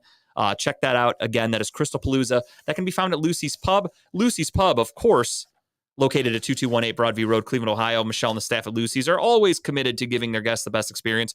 Join them one more Friday night for karaoke and, of course, your hometown sports games. Contact them today, 216-675-0013. Call Lucy's. Check out, Tim, you won't be there doing karaoke then because of the show, right? Right. Okay, so no karaoke. I was going to say check out my boy Tim, but I digress. Yeah, so that's it for that little read there. But yeah, check out Crystal Palooza this week, guys. Go check that out. Support Jeff. Support Loud and Local. He had a little show today, an early show today, I should say, at 3 o'clock. Check that shit out. Speaking of Loud and Local, normally you can check them out on Sundays, but they did a show today. But normally their time is 7:30 to 9:30 on Sunday nights. In the morning, you can check out Steel City Running Late. Sometimes I think again they're doing a show on Saturday. I don't know if it's going to air live or if they're pre-recording. I really don't know. But normally, did they pre-record their show last week? Because I could have swore I turned it on I feel like it was on Saturday also. I see they did their show, and then It was on Saturday. Yeah. Was on Saturday. So Dave must have doubled down. He did unscripted and then went right into Renegades. Okay. Exactly. Okay. So yeah, so I don't know. I don't know if the show's on Sunday. I don't know. Don't quote me. It's supposed to be Sundays from 10 to noon, but I don't fucking know. You can check out Steel City Running Lates at one point or another at Redline Radio. I know for a fact there are no shows on Monday night, and that's because you know why? Timbuktu is such a fucking god as a host. He needs a full day of rest and relaxation to get himself in the mood to dominate on Tuesday nights, and that's from 6 to 8. Check out Timbuk Tuesdays. Tim is fucking killing it. I love it. Are you bored on Mondays? No, not at all. Okay. I think he loves it. My Mondays are like my utility. And technically, you get Fridays off too, right? Yeah, because you don't have to run anything for that. So, because we lost a show last week, guys. R.I.P. Lost a show last week. They didn't die, but you could also check out Live on Location with Gary Wenner spinning the hits from 6 to 8, redlineradio.com, redlineradiolllc.com exclusive. Broad Street South, also give them a shout out. They are doing their thing from Tampa Bay. It's all over the map. It's great. You got Angel talking about the Eagles. He's an Eagles fan. He lives in Tampa Bay, and it's played on a Cleveland radio station. It's fucking covering all of the East Coast, and I love it. So check that out. Tell Angel Talking About Balls sent you. On Wednesdays, you've got Talking About Balls, of course, 7 to 9, coming live from Studio 1. Here we are, killing it. What's up in the 216? Hopefully going to be back soon. We're not 100% sure. I did see Cleveland's Finest. That was the name of the show that used to be on before us, by the way, boys, because the host of that show was posting things about Cleveland's Finest. I don't know if they're making a comeback. I have no fucking idea, but teaser, I guess. On Thursdays, you got that guy Dub from 3 to 4 with a great interview. Dude, Dub can talk about anything, and that's the best part about it. Dub, shout out to him. He's a Falcons fan. Big win for the Falcons on Sunday. I know he was really happy about the Dirty Birds, and that is a lead-in, of course. From 3 to 4, you get a couple hours to relax. Take yourself a cold shower, have yourself that cigarette, do whatever you want to do, and get yourself ready for the Lex Vegas show from 7 to 8. Doing it for the culture. Thursday nights, Redline Radio, right here, Studio 1. You've also got Broad Street South from 8 to 9. Check them out. They do 2 shows a week, Tuesdays and Thursdays. And then after that, you've got, do we have the button today? Hallelujah. that's close. We got. I'll take it. That's amazing. Check that out from 5 to 7. That's a Redline great. Radio LLC.com exclusive. And there's a lot going on there. At first, I'm like, am I at a bowling alley? Is that an elephant? Am I at church now? I don't know. I went all over the fucking place with that one. You know what we need to cut? What's that we need to cut? We need to cut that kid who says, bullshit, and like play that. Oh, actually, you know what? Let me finish the reads here, and then I got a question for Tim. We'll do it right on the show because I forgot to ask before the show started. And then on Friday nights, of course, you can check out that same sound. Hallelujah. Hallelujah, indeed. Check out that show from 8 to 10 on Redline Radio. And Saturday mornings, you've got Unscripted with Dave and Adam, sometimes Chipper in the sewing room. Oh, that was the other thing. He actually looked good. He was lit up there. Well, I'll talk about that in a Get a second. better camera, too. You've got Too Much Information from 5 to 8 on Saturday nights, and you've got Comedy and Cocktails with Jen from 8:30 to 9:30 to wrap up the week of Redline Radio. Killing it almost every night of the week, 6 out of 7 days. We need one day to rest, everybody. Give Tim a little bit of fucking sleep, for God's sakes. The man is killing it. He's burning the candle at both ends, and we love him for it. But speaking of Steel City Running Lates, I watched some of their show on Saturday really quick. I was getting ready to like leave. We were doing some shit. Parts. The only part I saw was them going around the horn doing picks for a little bit. I caught the beginning when Dave was getting mad at Chipper because Chipper's fucking thing had such a delay. They were all getting pissed off. It was funny as fuck. Chipper was at home and Dave would like talk to him, and then there'd be like a fucking 10-second delay. And then Chipper would be like, oh yeah, I think that guy's gonna play. And like it was so bad watching them go back and forth, that fucking delay. Was it as bad I was as getting aggravated the one for time them. where we couldn't fix it was worse. Oh, was it? Check it out. Oh, no. You could see Dave getting fucking noticeably mad about it, like pissed off. It was so fucking funny. I was laughing. I wanted to comment, but I'm like, I'm not going to stir the pot. I'll wait and talk about it on my show. You didn't want to stir the pot? I wanted content for this show. I wasn't wasting it on their show. But it was funny as fuck. They were pissed. Chipper's connection was so, I don't know if it was, we don't know who to blame, but Chipper's had such a fucking delay. It was crazy. And I loved every second of it. I only thing I saw was that he had better lighting. Camera looked clean. No, he looked good. He looked good. He just, I mean, as good as you can. I don't know who to blame about the internet at this point anymore. So it was either Chipper or it was obviously something with like Dave. This. I don't know. That's what we have to do. Yeah. I think they just tried plugging both ends into each other for an hour. That's what the producer of their show did. He just did this behind the mic. Is that the noise I heard? Yeah, that's all. It definitely wasn't anything else. What are you doing back there, buddy? Nothing. I'm just trying to get internet. Gosh. I didn't even mention it. The Jets wins 22-16 over the Bills on Monday Night Football. We didn't talk about it. Who gives a shit? Aaron Rodgers is hurt. That's all we care about. They had to win in overtime with some miracle, like that tripping thing. By the way, that's. Yeah, they missed a call, but it happens. Tim, what I want to talk to you about is I did want to talk about possibly getting some sounds into you to add to the soundboard. Okay. So we'll do that. I just keep forgetting to text you about that. So now that I remember it, I'm doing it live. So doing it live. I don't even know what yet. I just want to look some up and just have different sounds just so we can fuck around. I want to get that bullshit one. That's funny. 100%. Like, honestly, bullshit? whatever you want. I want to get some funny, obscure ones out there. I want ones that are like inside jokes that like nobody else is going to get. But if you find it funny, fucking do it. Same goes for you, Tim. If you have sounds you want on there that aren't on there yet, fucking do it too, buddy. You know you're welcome. I like it. So that was the week 1 recap in the NFL. Crazy week, of course. Really quickly, I want to get to another sport. We don't just talk football in here. We do talk all sports. The NBA is getting ready to ramp up. And I think I saw a tweet like 2 days ago that had a picture of Kevin Love in his Timberwolves jersey. And it said the NBA opening night is 42 days away. Chubby Love? He was slimming. In the picture. Love. Okay. It was probably the last game he ever played as a Timberwolf, basically. It's so funny putting it side by side of Love then and Love now. It's insane. That's what a lot of money and dedication can do for you. True. True. But yeah, there's only like 40 days now till the NBA season starts. Dude, where the fuck's the year gone? Like, it's crazy, dude. We're mid-September already. We already have 1 week of the NFL gone. We're already third week into the college football. Basketball is right around the corner. I mean, baseball's getting ready to end. It's starting to get colder outside. We got pumpkin seasons coming up here shortly. I'm getting decorations for my Halloween decorations. I was actually going to ask you guys during the BS segment, but I forgot. What's your stance on decorating for holidays? Like, what's too early for any given holiday? Like, do you have a rule that you're like, we don't put up the Christmas shit till after Thanksgiving? Are you like one of those people, or are you just kind of like, fuck it, throw it up whenever? I don't give a fuck. So we're going to start putting up Halloween decorations like next week, probably. I'm going to start tomorrow. Are you? I think you'd probably go early. We actually already have a few up. I put up a couple things. So like I have these things on my door. They're essentially like a fitted sheet. Yeah. It goes around your door entirely. Tim, it's a decoration for Halloween. No. Yeah, no. The clan doesn't wear fitted sheets anyway. Can't see shit on this mask. They need it to be loose and free when they run away. But who got that movie reference? Anybody? I'm sorry, I wasn't listening. I was talking. Yeah, I was like, can't see shit out of this thing. Oh yeah, they were trying to put the mask. It's a fucking great movie. Were you up all night? you know, my wife spent all night trying to cut holes in those things. Isn't that Jonah Hill? Yes. Yeah, that's right. I thought I haven't seen the movie in a little while. I love that movie though. I like how they snuck good. Jonah Hill into that movie. It was hilarious to play an extremely racist Klansman. Yeah. But yeah, I threw a few things up because we were cleaning out. We were moving some shit out of the shed the other day, and I was like, "Fuck it, while I'm here, I'm just gonna grab the Halloween stuff." So I brought it in, and I was like, "Well, I'll throw a couple things up." So I put these. Like I said, they're like fitted sheets. They just go around your door, like your side door, your front door. Right. We have one that's Michael Myers, the other one's Leatherface. Nice. So you just put them up, and I had those put up already. And that's about it. I haven't done much else, but I think I'm going to go all in because I told Tara initially she wanted to put our Halloween decorations up like fucking Labor Day weekend. And I'm like, that's way too early. Yeah. It's still like 90 degrees out. We can't have Halloween. Once you start getting the nip in the air, then it's okay. Well, what I told her is I said, we haven't played one real Browns football game. I need at least football season to be happening to see Halloween decorations. Yeah. So now that the game happened, I think I'm going to decorate tomorrow. Nice. Yeah, I think I'm going for it. I didn't know if you guys like, I always kind of want to get a vibe on people. Like, is it too early if I decorate my yard? Because I go all out. I put a lot of shit out. I don't know if you saw the pictures of our yard last year, but we had like, your whole neighborhood. You guys do a lot. Insane. We have a giant 8.5 foot witch. Yeah. That was our main centerpiece. So now we're building around it. So now we got like a 6 foot witch. We're going to have we have a blow up inflatable big witch that's going in front of our door. Like Hocus Pocus or just like witch in general? Like witch. It's not Hocus Pocus, like a witch, like a scary witch. And they're ones you get from Home Depot, like the animatronic ones. Yeah, absolutely. Cool. But our neighbor is the one that goes all out. Like he puts up like the huge skeletons and shit. So we're trying to keep up with them. But no, I think once it gets a little cold in middle of September, then it's all bets are off. Are they the Joneses? Keeping up with them next door? Yeah. That's what happens when you have that lifestyle, Tim.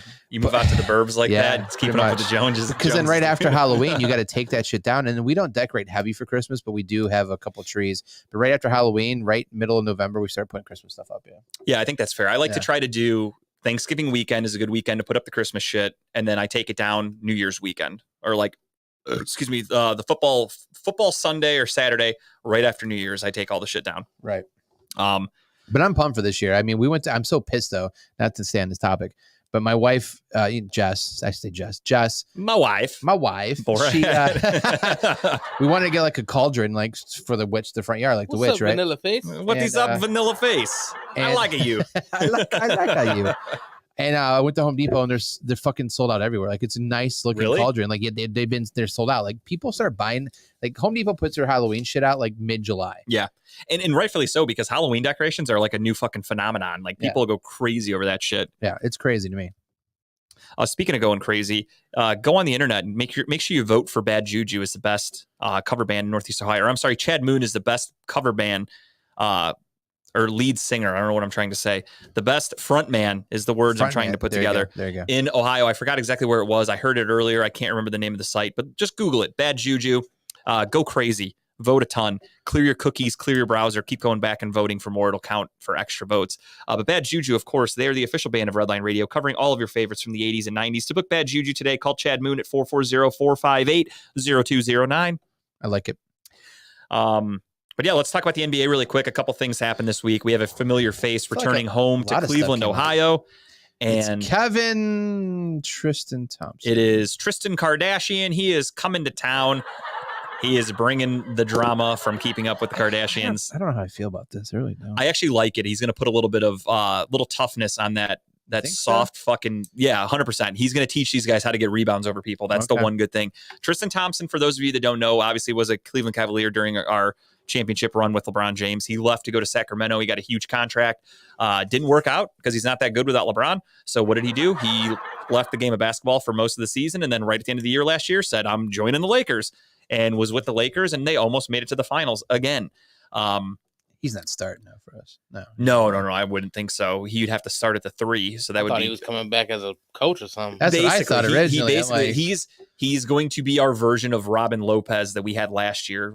That's it. He's just a veteran. He's going to get in the game if someone's hurt, if someone needs some minutes. No, because he'll actually play a little bit. Udonis Haslam doesn't fucking play. But no, I think it's good to have him here because he's only 6'10", but he would play center, which is 6'10" is tall as fuck, but it's short for an NBA center. Yeah. So he would go out there and he would get rebounds. He can show these guys how to box out, how to be physical. I think that's going to be huge for the growth of Evan Mobley. He knows how to be physical, all right. His ass is Kardashian.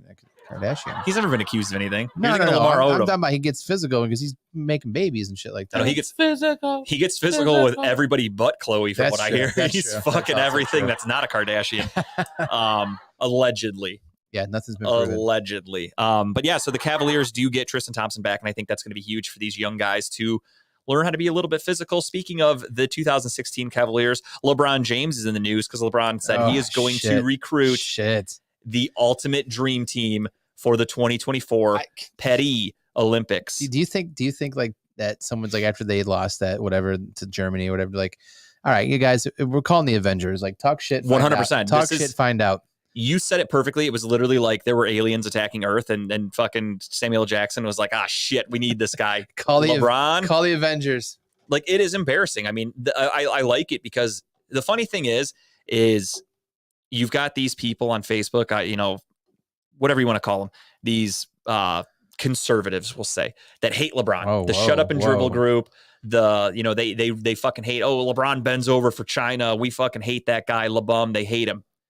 Now they love America. What side are they on with this? Because now they have to root for LeBron James because they're rooting for America. Made in China. Well, yeah. I mean, naturally, what isn't made in China? Literally, everything in this fucking room was made in China. True. But it's kind of interesting to me that, like, I wonder how those people act. Like, where's their mindset at when the Olympics roll around? Because it's all guys they have to, quote unquote, they hate every other year, but you have to root for them if you have pride of your country. Absolutely. How do you feel as a guy who was on the team that just lost, knowing that, like, fuck, we're not coming back to the Olympics?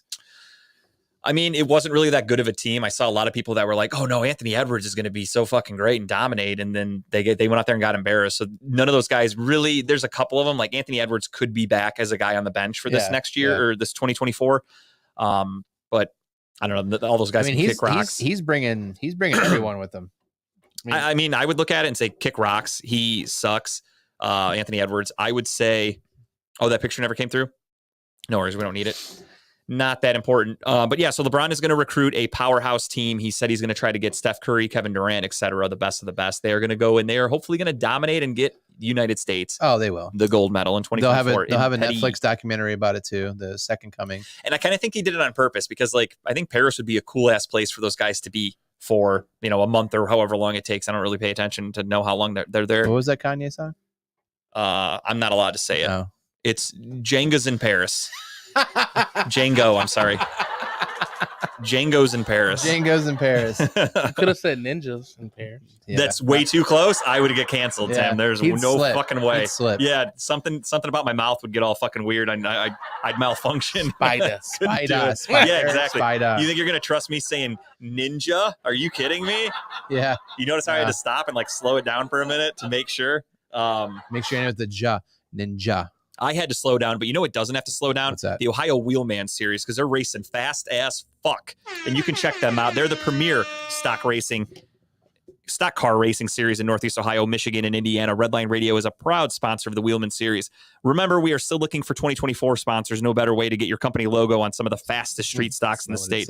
I had to edit it myself. Not to mention, local racers are some of the most loyal people when it comes to supporting our sponsors. So check out Ohio Wheelman, I don't know, Wheelman Series. I don't have any other information, so just Google it. Look up for yourself. Okay, fuck you. Okie dokie.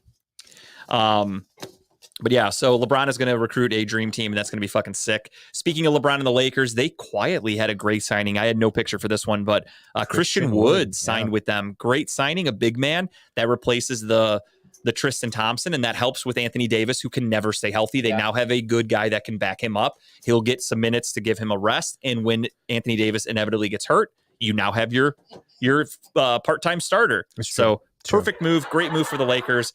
Really well thought out and analytically driven. I love it. Also in the news, another former Cavalier. God. He was here for a cup of coffee. That is young Kevin Porter Jr., who, oh, there it is. So it was the Christian Woods, I thought. Oh, my bad. No, I didn't send a picture for that one. Kevin Porter Jr. Allegedly beat the fuck out of his girlfriend, who is, she is a former WNBA player, which is kind of weird. I want to look more into it. She was actually she was the number 4 overall draft pick in like the 2022 WNBA draft. She's a former player? She played 1 year for Indiana when she got drafted. She quit? Then she went to another team for the last season. And now she is currently, I don't think, on a team. She's a free agent. So it's weird to me that she was drafted top 5 and she's already been on 2 teams and potentially on like a free agent. I don't understand what happened. So I need to look more into that. She got beat out.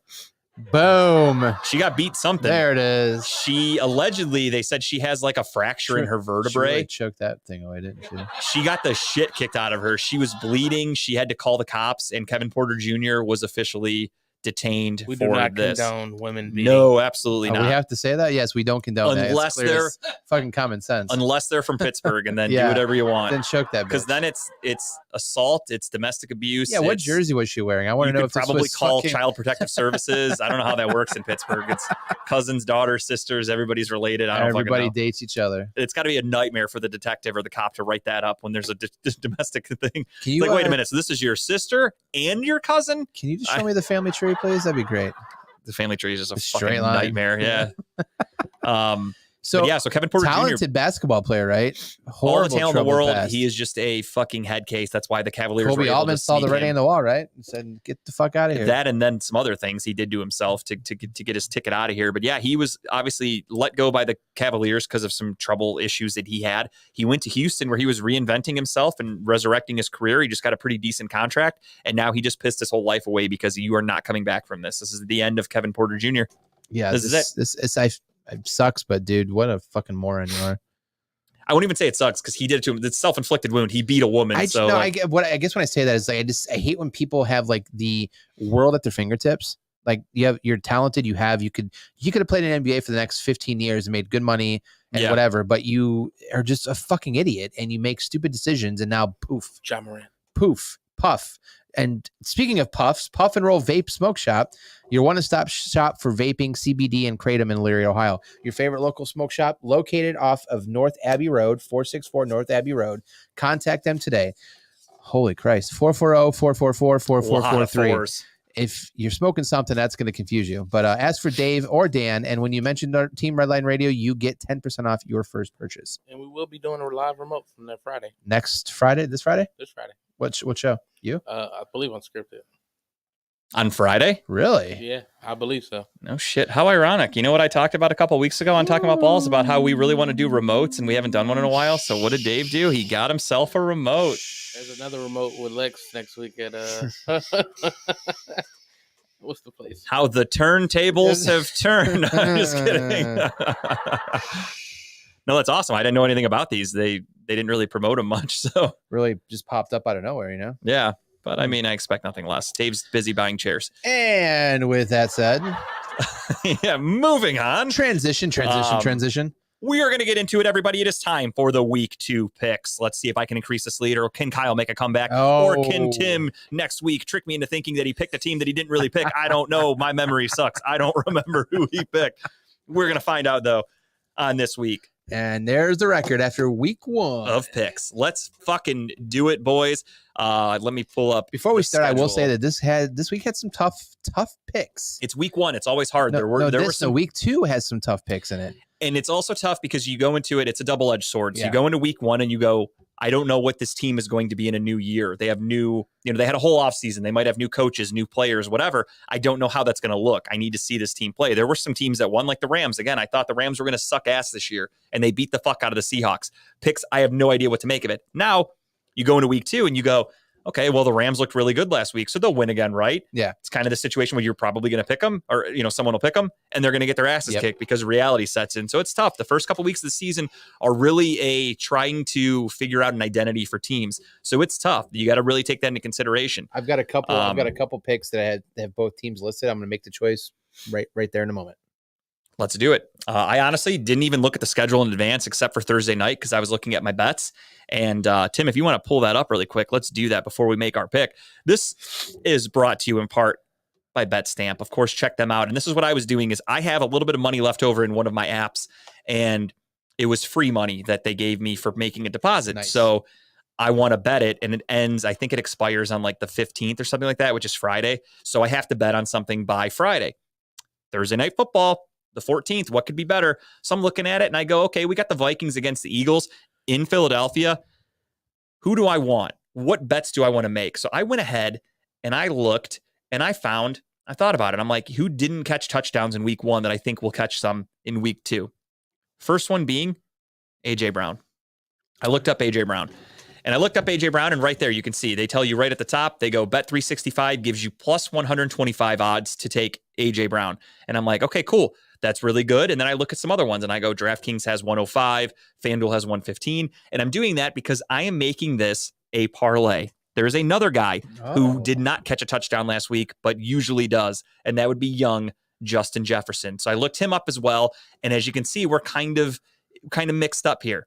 So you got Barstool has the best odds for them. So now I started going into some apps, and thank God for BetStamp because it tells me everything right there. I don't have to do all this myself. And I go, let me check a couple places, and I go on Barstool, and lo and behold, Barstool has a parlay plus 365 if you take A.J. Brown to make your bet. So thanks to BetStamp, I was able to go, all right, I'm going to check out Barstool, and right there, Justin Jefferson has it. A.J. Brown and Justin Jefferson both to score a touchdown, plus 365. You can bet your sweet tits that I am picking that bet, and I am riding with it. So ride with me out there talking about Balls Nation. I do like sweet Let's tits. go. Nice. Let's go. You can also go to, I forgot the name of the website. I do that every week. This is just something you guys are going to have to get used to because my memory does stink. Oh, also, we're going to have full access to our website probably by the end of this weekend. Yes. I spoke with our manager. Yeah, let me find that. I'm really bad. Kyle, you can give your picks. Yeah, while you're doing yours, I'll go mine first real quick. So I have one too. Did you not send them in? I did. Don't you dare tell me I didn't do something, Tim. Signupexpert.com/TBB. That is how you find all the links to sign up for any app you don't already have an account with.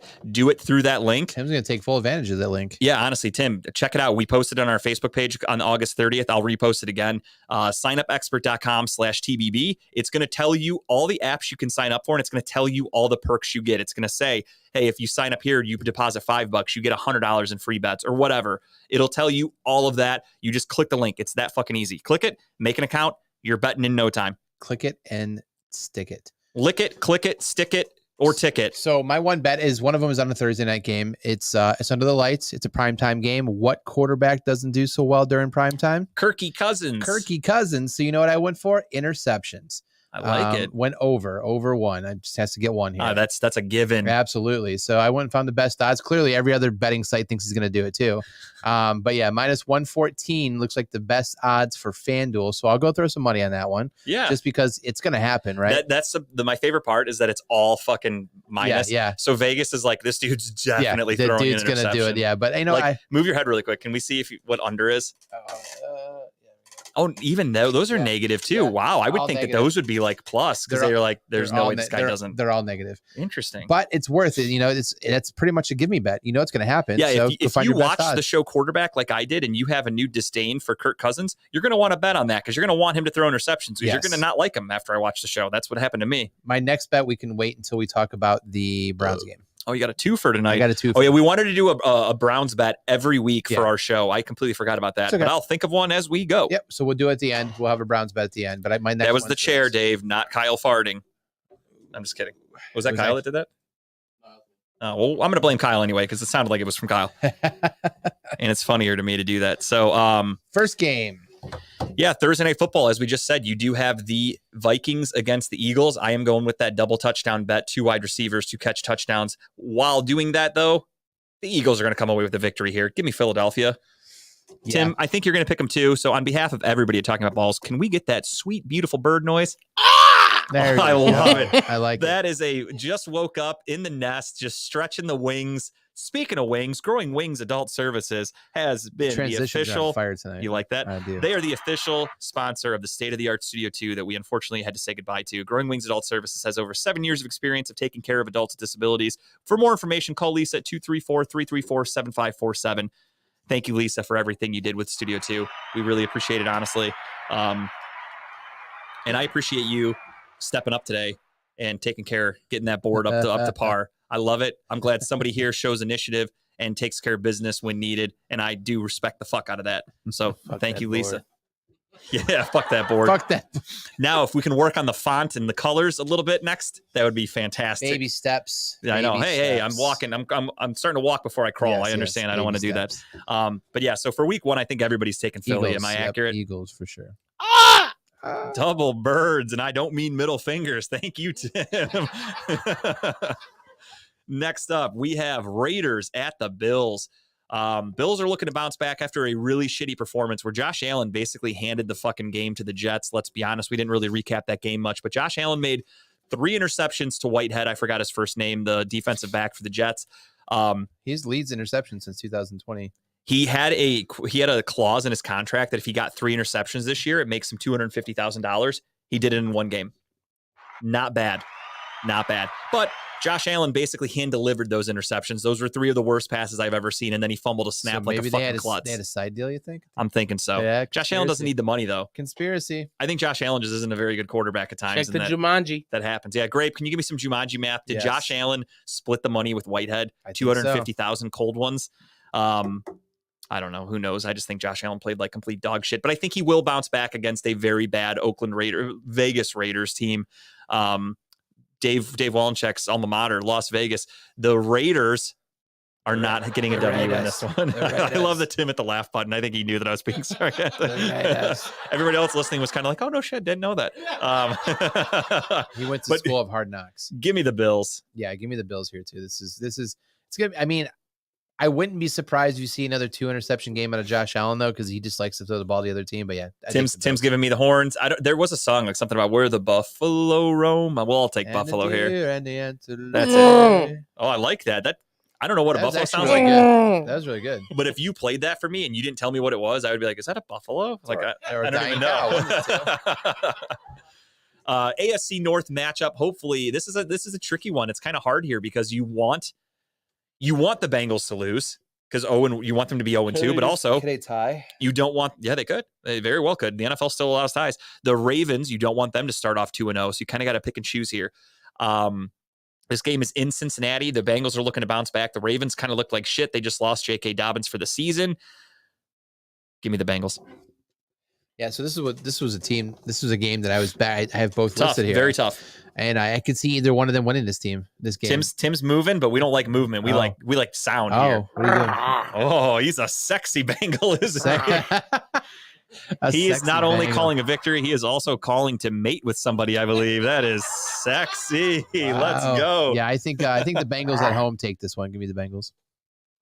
All right. Next up, we have the Chiefs against the Jags. You've got the Jags who look like an offensive powerhouse, and you had the Chiefs who struggled big time last week. I've got an Chris Jones is back. Travis Kelce is probably back. That we don't know though. Travis Kelce has been banging Taylor Swift for the last couple of weeks. God, lucky man. Right? Did you hear about that? Oh yeah, that's true. That's awesome. Good for him. Trust me, I live in a house. Stand up. I live in a house that is like the Taylor Swift fan child over here, so I know all the. I don't. My wife hates Taylor Swift, so all my T Swift news I got to find on my own. This is the reason why me and Tara were cool. She hates Taylor Swift. Like her music comes on, and Tara's immediately like, "Oh, it fucking sucks. This song's so annoying." I don't hate Taylor Swift. I just think. Meanwhile, I'm in the background, like Tara's doing all the manly work, like she was sanding a dresser over the weekend, and I'm just in the corner. I'm like, "Karma is my boyfriend," just singing to myself. I believe it. Shake it off. Shake it I'm off. like dusting in like a little maid outfit. I'm like, shake it off. And Tara's like, this shit sucks. With like fucking power tools and shit. That's how my relationship works. They role play differently sometimes. It's not a role play. It's life. It's just who we are. Can I put an asterisk next to this? Absolutely. If Kelce does not play, then give me Jacksonville. Okay. If Kelce plays, then give me Kansas City. Oh, you took Cincinnati in the last game, right? Yes. Okay. I forgot to write it down. I want to make sure we don't have any mix-ups like last week, so I had to go back and double check. So we are going to go with Kansas City asterisk next to it. Yes. I will do the same, honestly. I just because that's such a big swing right there. It is. Like, I think they have a good chance to beat Jacksonville as long as Chris Jones and Travis Kelce both play. With only one, I don't know. Jacksonville's a good team. For me, the big thing is I think Jacksonville can score, and even with Chris Jones back, it's still going to be a tough game for Kansas City to keep up with points-wise if they do not have Travis Kelce, especially if Kadarius Toney's out there fucking dropping everything. I did this earlier. That was supposed to be another cat, so it's just like I wasn't sure what that was. I thought at first, I'm like, all right, Tim's a magician. He's juggling now. Right. I don't know what's happening. Fireball. For a second, I was almost about to retrace and go with Kansas City, but I think the Jags. Sticking with Jacksonville. I like it. Hey, go with your gut, brother. That's the way to do it. We have one different pick. Unless Travis Kelce doesn't play, then we're going to have a clean sweep for the Jags there. Yep. Next up, you've got the Chargers against the Titans. Titans did not look good. Chargers could score. Chargers could not stop anybody. However, I don't think Tennessee has the firepower to keep up with the Chargers, even with Derrick Henry, who for some reason was on like a limited snap count, and they asked Mike Vrabel about that, and he really didn't have an explanation for that after the game. So with that being said, I think the Chargers get their first win of the season here. Yeah, give me the Chargers here too. I think they're going to show why they are should be a top 5 team in the AFC this year. But I think the Chargers take this one pretty handily. Oh, you're holding a Charger. Okay, that makes sense. I like that. All right. So let's write that up. We got LA for everybody. LA across the board. La la la la la la la la la. All right, next up. Sorry, that was Tara bitching at me because I apparently left the oven on. Oh shit! My wife would divorce me. I was cooking some food for my lunch to prep, and I hopped in the shower. Electric and I got oven out. or a gas oven? Oh, it's gas. Ooh. She said there was a lot of smoke when she walked in the door. My bad. You better not go home right away. I got to go home to open up some windows. Apparently, my bad. Shit happens. Packers Falcons. Next up, you've got Dub and the Falcons and the Packers. This is another one that's tough because it's a show me game. This was a week one. Show me what you got. Who is legit? For me, I'm going to go with the team that's actually won some games, albeit not with this particular quarterback, but they have a head coach that's been in a winning situation that can consistently do things. I also think the Carolina Panthers are just a really bad team. Jesse Bates had a fucking really good game, though, for Atlanta, but you're not going up against a rookie playing in his first ever career game. With that being said, I'm going to go with the Packers. Give me that cheddar, man. Hell yeah. Yeah, give me the Packers here for sure. We got a clean sweep. However, I mean, it's Packers away are a 1 point, so it's an easy pick'em game for sure. Next up, we have, if I can find it, the Seattle shitty Seahawks against the Detroit Lions. Yeah. All the way in Detroit. For me, that game was unexcusable. It was pure garbage from the Seahawks, and I will not pick them to win a game until they show me that they can actually put some shit together, because they cost me the practice round of our survival pool. And I'm saying practice round because I'm making a new one, because that's the kind of guy that we're I running am. it back. We're running So it back. if you're watching this right now and you want to partake in our survivor pool 2.0, resurrected from the dead like Mike Williams, Kyle can get involved. I will have that tomorrow, and I probably, just like Mike Williams, will only last one more week. So let's play that again. You like that callback? That was a good one. Very nice callback. I'm going to go with the Lions, though. Yeah, 5-point favorites at home. Give me the Lions in this one too. Tim really liked that one. Love it. Love it. Oh, this is the snooze fest bowl. Clean sweep. Kind of, though. It's kind of intriguing because you've got 2 top 5 quarterbacks. You've got 2 rookies. They said, I read a thing Richardson that said healthy. Is he going to play? He is not on the injury report, Okay. so he's expected to go. I saw a thing that said this is a rare instance where you're going to have 2 21-year-old rookies facing off in a game. It's like the first time in NFL history that's happened. So that'll be a fun one to watch the future potentially of the NFL playing each other. This is one of the games I have both teams listed because I'm not sure where to lean here. Me personally, just based on the fact that they were actually able to score a little bit and the other team could not at all, I'm going with the Colts. I don't think Indy's that good, but I think they're that much better than the Texans. I picked the Texans to be one of the worst teams in the league, truthfully. So give me Indianapolis. I guess if you had to pick, I mean, you're right. On one side of the ball, the other team's better than the other team. Strictly looking at talent and like not even the quarterbacks aside, because they're both rookies. So who knows what's what with each of those guys. I just look at like the offense. You've got Michael Pittman. You've got a pretty decent offensive line with the Colts. You've got a decent defense. You've got much better talent overall than the Houston Texans. So for me, I can't pick the Texans to beat anybody, honestly. Give me the Colts here. Fuck the Texans. Fuck the Texans. Wow. You heard it here. What? Next up. Now, would it have been cooler if Tim made the noise of like a nice, beautiful steed? Sure. But we'll move on. I'll take fuck the Texans. Sunday afternoon, you've also got the a lot of 1 o'clock games. Yeah. Bears take on the Buccaneers in Tampa Bay. Tampa Bay Buccaneers taking on Justin Fields. The Bears defense is pure dog shit. And same thing with the Colts and the Texans, until they prove me otherwise, I can't pick for them. And the fact that the Tampa Bay Buccaneers were able to go on the road in Minnesota, beat a playoff team in their home stadium, albeit kind of ugly, they still did it. They should be able to handle their business in Tampa against the Bears. Give me the Buccaneers. Give me the old Baconeers for the win this week. Arr! Arr, matey. Yeah, that game's gonna suck. I wouldn't watch that. I'd be really upset if that was the only game in my area I had to watch. 4 o'clock. Ooh, speaking of shitty games, we got the New York Giants looking to bounce back against the Arizona Cardinals, who the Cardinals, same thing. That's a stinker, but if anything, this is one where the Giants can go out there and try to right the ship a little bit. But look now. The Cardinals are playing with a little bit of heart. Are they going to bring it again in 2 weeks? I think the Giants are going to be a little too much for this Cardinals team. I think they got fucking embarrassed on Sunday Night Football, and they're going to go out there with a little bit of a mission. So give me the Giants. Yeah, take the Giants here too. That's kind of my theory about it too. Like they got their ass spanked, so like you got to come back. And they were a playoff team. They improved a little bit. Daniel Jones got really overpaid. Don't like that, but whatever. What's the sound of a giant make there, Tim? Fee, fi, fo, fum. Beautifully done, dude. Hey, when I think of a giant, that's exactly what I think of. I like that. Well played. So next up, we've got the 49ers and the Rams, a battle of the NFC West. This is one where the Rams, sure, they went out and beat the Seahawks, but the Niners look like a fucking powerhouse. I'm not even thinking twice. Give me the Niners here. Think it's pretty clean sweep across the board here. Because I'm not picking anything less than Purdy. I like that. Niners across the board. Now we've got another fun one. The Jets defense looked really good. Offense looked like shit with Zach Wilson. Special teams had to save the day for them against the Bills. Cowboys looked dominant on all fronts.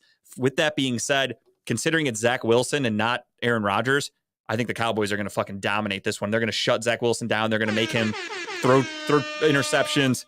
excuse me, they're going to force turnovers. It's going to be ugly. You don't need the Jets offense. I mean, the Dallas offense to do anything. The Dallas defense is going to score for you. So there's honestly a really good chance with that defensive line and that shitty Jets offensive line. And then you got Zach Wilson now behind center. Give me the Cowboys. Yeah. Cowboys here too. What is that? Your pea shooter over there? That's a 6 shooters. Bang, bang. He's going with the Cowboys. Because he wants to be a cowboy baby, as Kid Rock once said. Next up, you've got the Commanders against the Denver Broncos. This is one where it's a 50-50 kind of split. It's really tough. With that being said, it's tough to play in that Denver air. Looks like Sean Payton kind of got Russell Wilson working back on the right track. I think they maybe put it all together against an average Commanders team. Give me the Broncos just because they're the home team. This is a 50-50 game. I usually go with the home team. Yeah, they get the Broncos as a 3.5 point favorite. Give me the Broncos here. I can't go against the name yet. Give me the Commanders, man. I like it. I respect it. Little difference of opinion there. And that's what we do here on the show. The Tim Washington Commanders. Next up, you've got the Dolphins at the Patriots. Sunday Night Football should be a good one. But from what I saw from the Patriots are good, not great. Dolphins offense is fucking electric. Patriots, there's no way they're keeping up with that offense. I don't give a fuck who their head coach is. Bill Belichick is not game planning Tyreek Hill a shutdown. There's just no chance. Give me the Dolphins. Yeah, and I'm pretty positive the offensive line for the Patriots is pretty banged up. Yeah, they just don't have a lot of talent in general. Give me the Dolphins here in a very exciting game. And Tim's trying to blow himself. What says Ace Ventura? I think he's doing a dolphin dance over there. Snowflake over there. This is me trying to blow myself. And then we have a rare, what's really cool is they're doing a double Monday night. We can't just have a Monday to ourselves, can we? That's what's really annoying is like of all the weeks to do it, I'm not changing my channel once back to the fucking shitty Saints and Panthers game. Like the cool thing is I get to watch Bryce Young have at least a drive or two, and then it's going to be Browns game. See ya. If I don't think anyone's going to turn it back to watch the Saints and the Panthers. I think unless you're in New Orleans or Carolina, I don't think so either. The Steelers and the Browns are such a bigger draw. If the Browns can go out there and do what I think they should do, everyone can turn this game back to the Saints and Panthers because it's going to be over pretty early. But let's not skip ahead. Give me the Saints. I think the Panthers suck. Yep. Give me the Saints here too. Who that? And last but not least, the Browns and Steelers. We're going to give you a little breakdown here before we make our picks. Again, week 1. Was it fool's gold? I don't know what to make of it. Were the Steelers as bad as they looked? Were the Browns as good as they looked? We're going to find that out on Monday to an extent. The Steelers are, of course, without Cam Hayward. They are without Deontay Johnson. They are without Pat Freiermuth. I guess I have not confirmed that, but thank you, Adam, for the tip. That either. 3 major pieces out for that team, a team that could not afford to lose many pieces because of the way they looked on Sunday against the Niners. They got fucking embarrassed. The Niners are a really good rushing team. Who else is? The Cleveland Browns. The 49ers have some decent weapons and a good quarterback. You know who else does? The Browns. He's questionable. Right okay. Defensively, the Niners are one of the best defenses in football, and they shut the Steelers the fuck down. Whose defense looked dominant on Sunday against the Bengals, who are a high-powered max offense, which is a way better offense than the Bengals. Or a way worse offense than the Bengals, I'm sorry. The Browns defense did those things. So with all that being said, the needle is pointing towards the Browns should win this game. No questions asked. However, I'm not getting ahead of myself. I've been fooled before. I am doing this for 2 reasons. I don't want to curse the Browns. Okay. And I don't, / jinx. And I look at it as it's one game. If I go back one spot in the rankings, I am more than fucking happy with it because that means the Browns won. But if the Browns lose, I'm going to be really fucking mad. And I don't want to also lose a pick spot. So I'm going with Pittsburgh. Wow.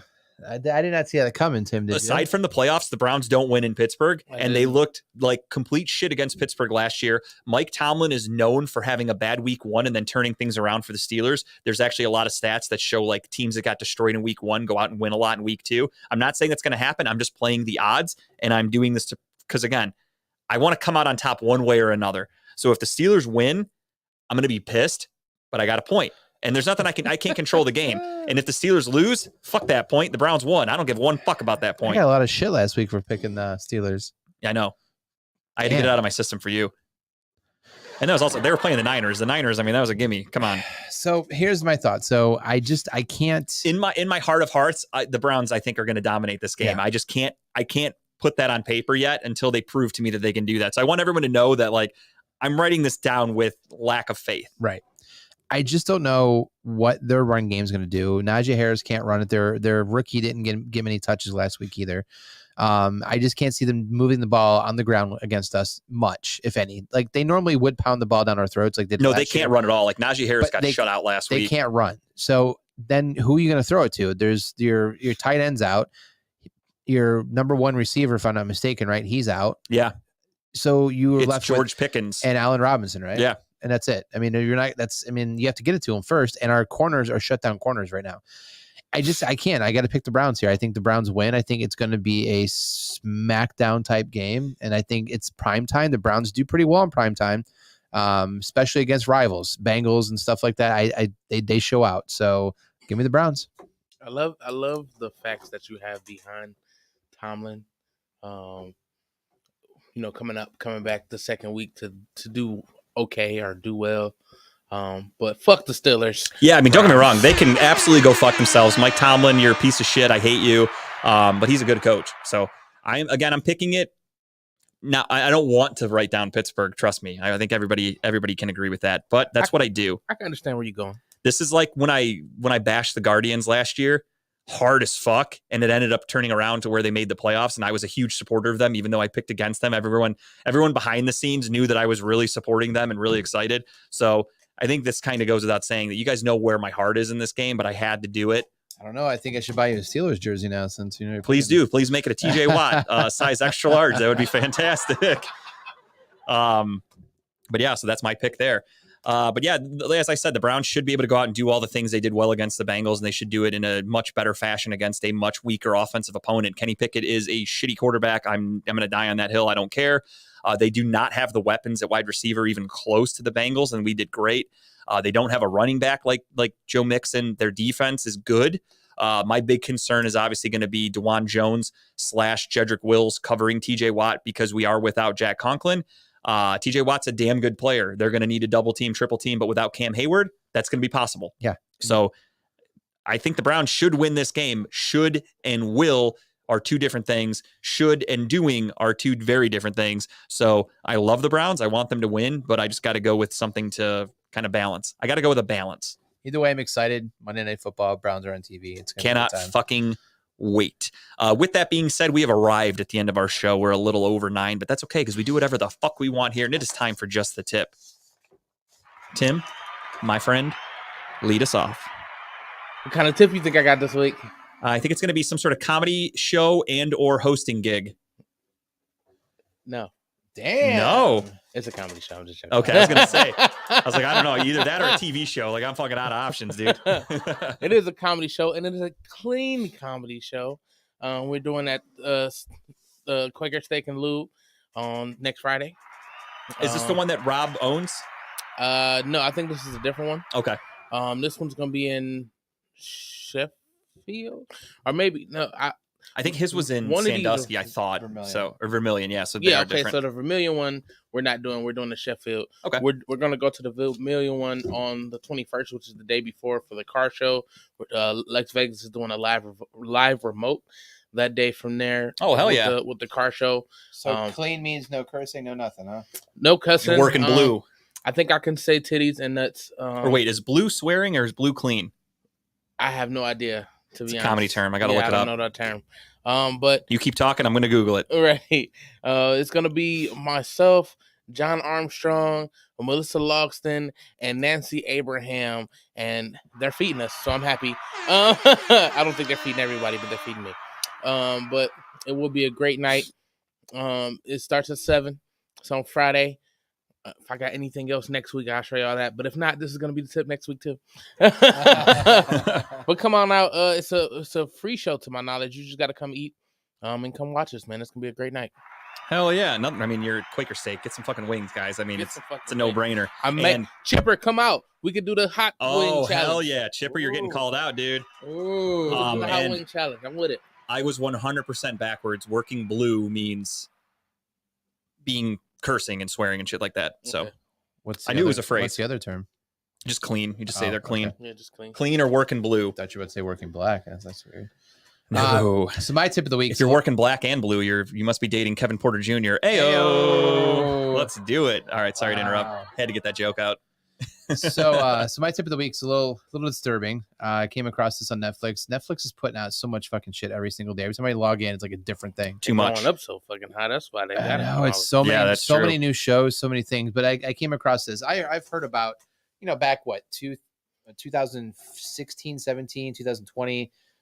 You heard about the Boy Scouts of America, the whole controversy about, we knew the kid touching the molestation and whatever was going on back in with these Catholic Church or Boy Scouts? The Boy Scouts. Both. Oh, dude, Boy Scouts. Yeah.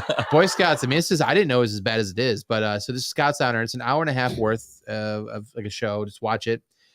Goes through the history of the Boy Scouts, about how the Boy Scouts did everything they could to hide the fact that a lot of their scout leaders were pedophiles, were doing obviously bad stuff to kids while they were away in camp, when they were in doing whatever. Showed the lengths that they would go to not care. Basically, anybody who came in to be a scoutmaster and they never ran their ID, never ran their criminal database, never checked anything. That's overrated. Never thought to see if they were a sex offender. There were people jumping around from different places. They'd go to one town, they get caught doing something. They go to another town, they get accepted in that town, do it again.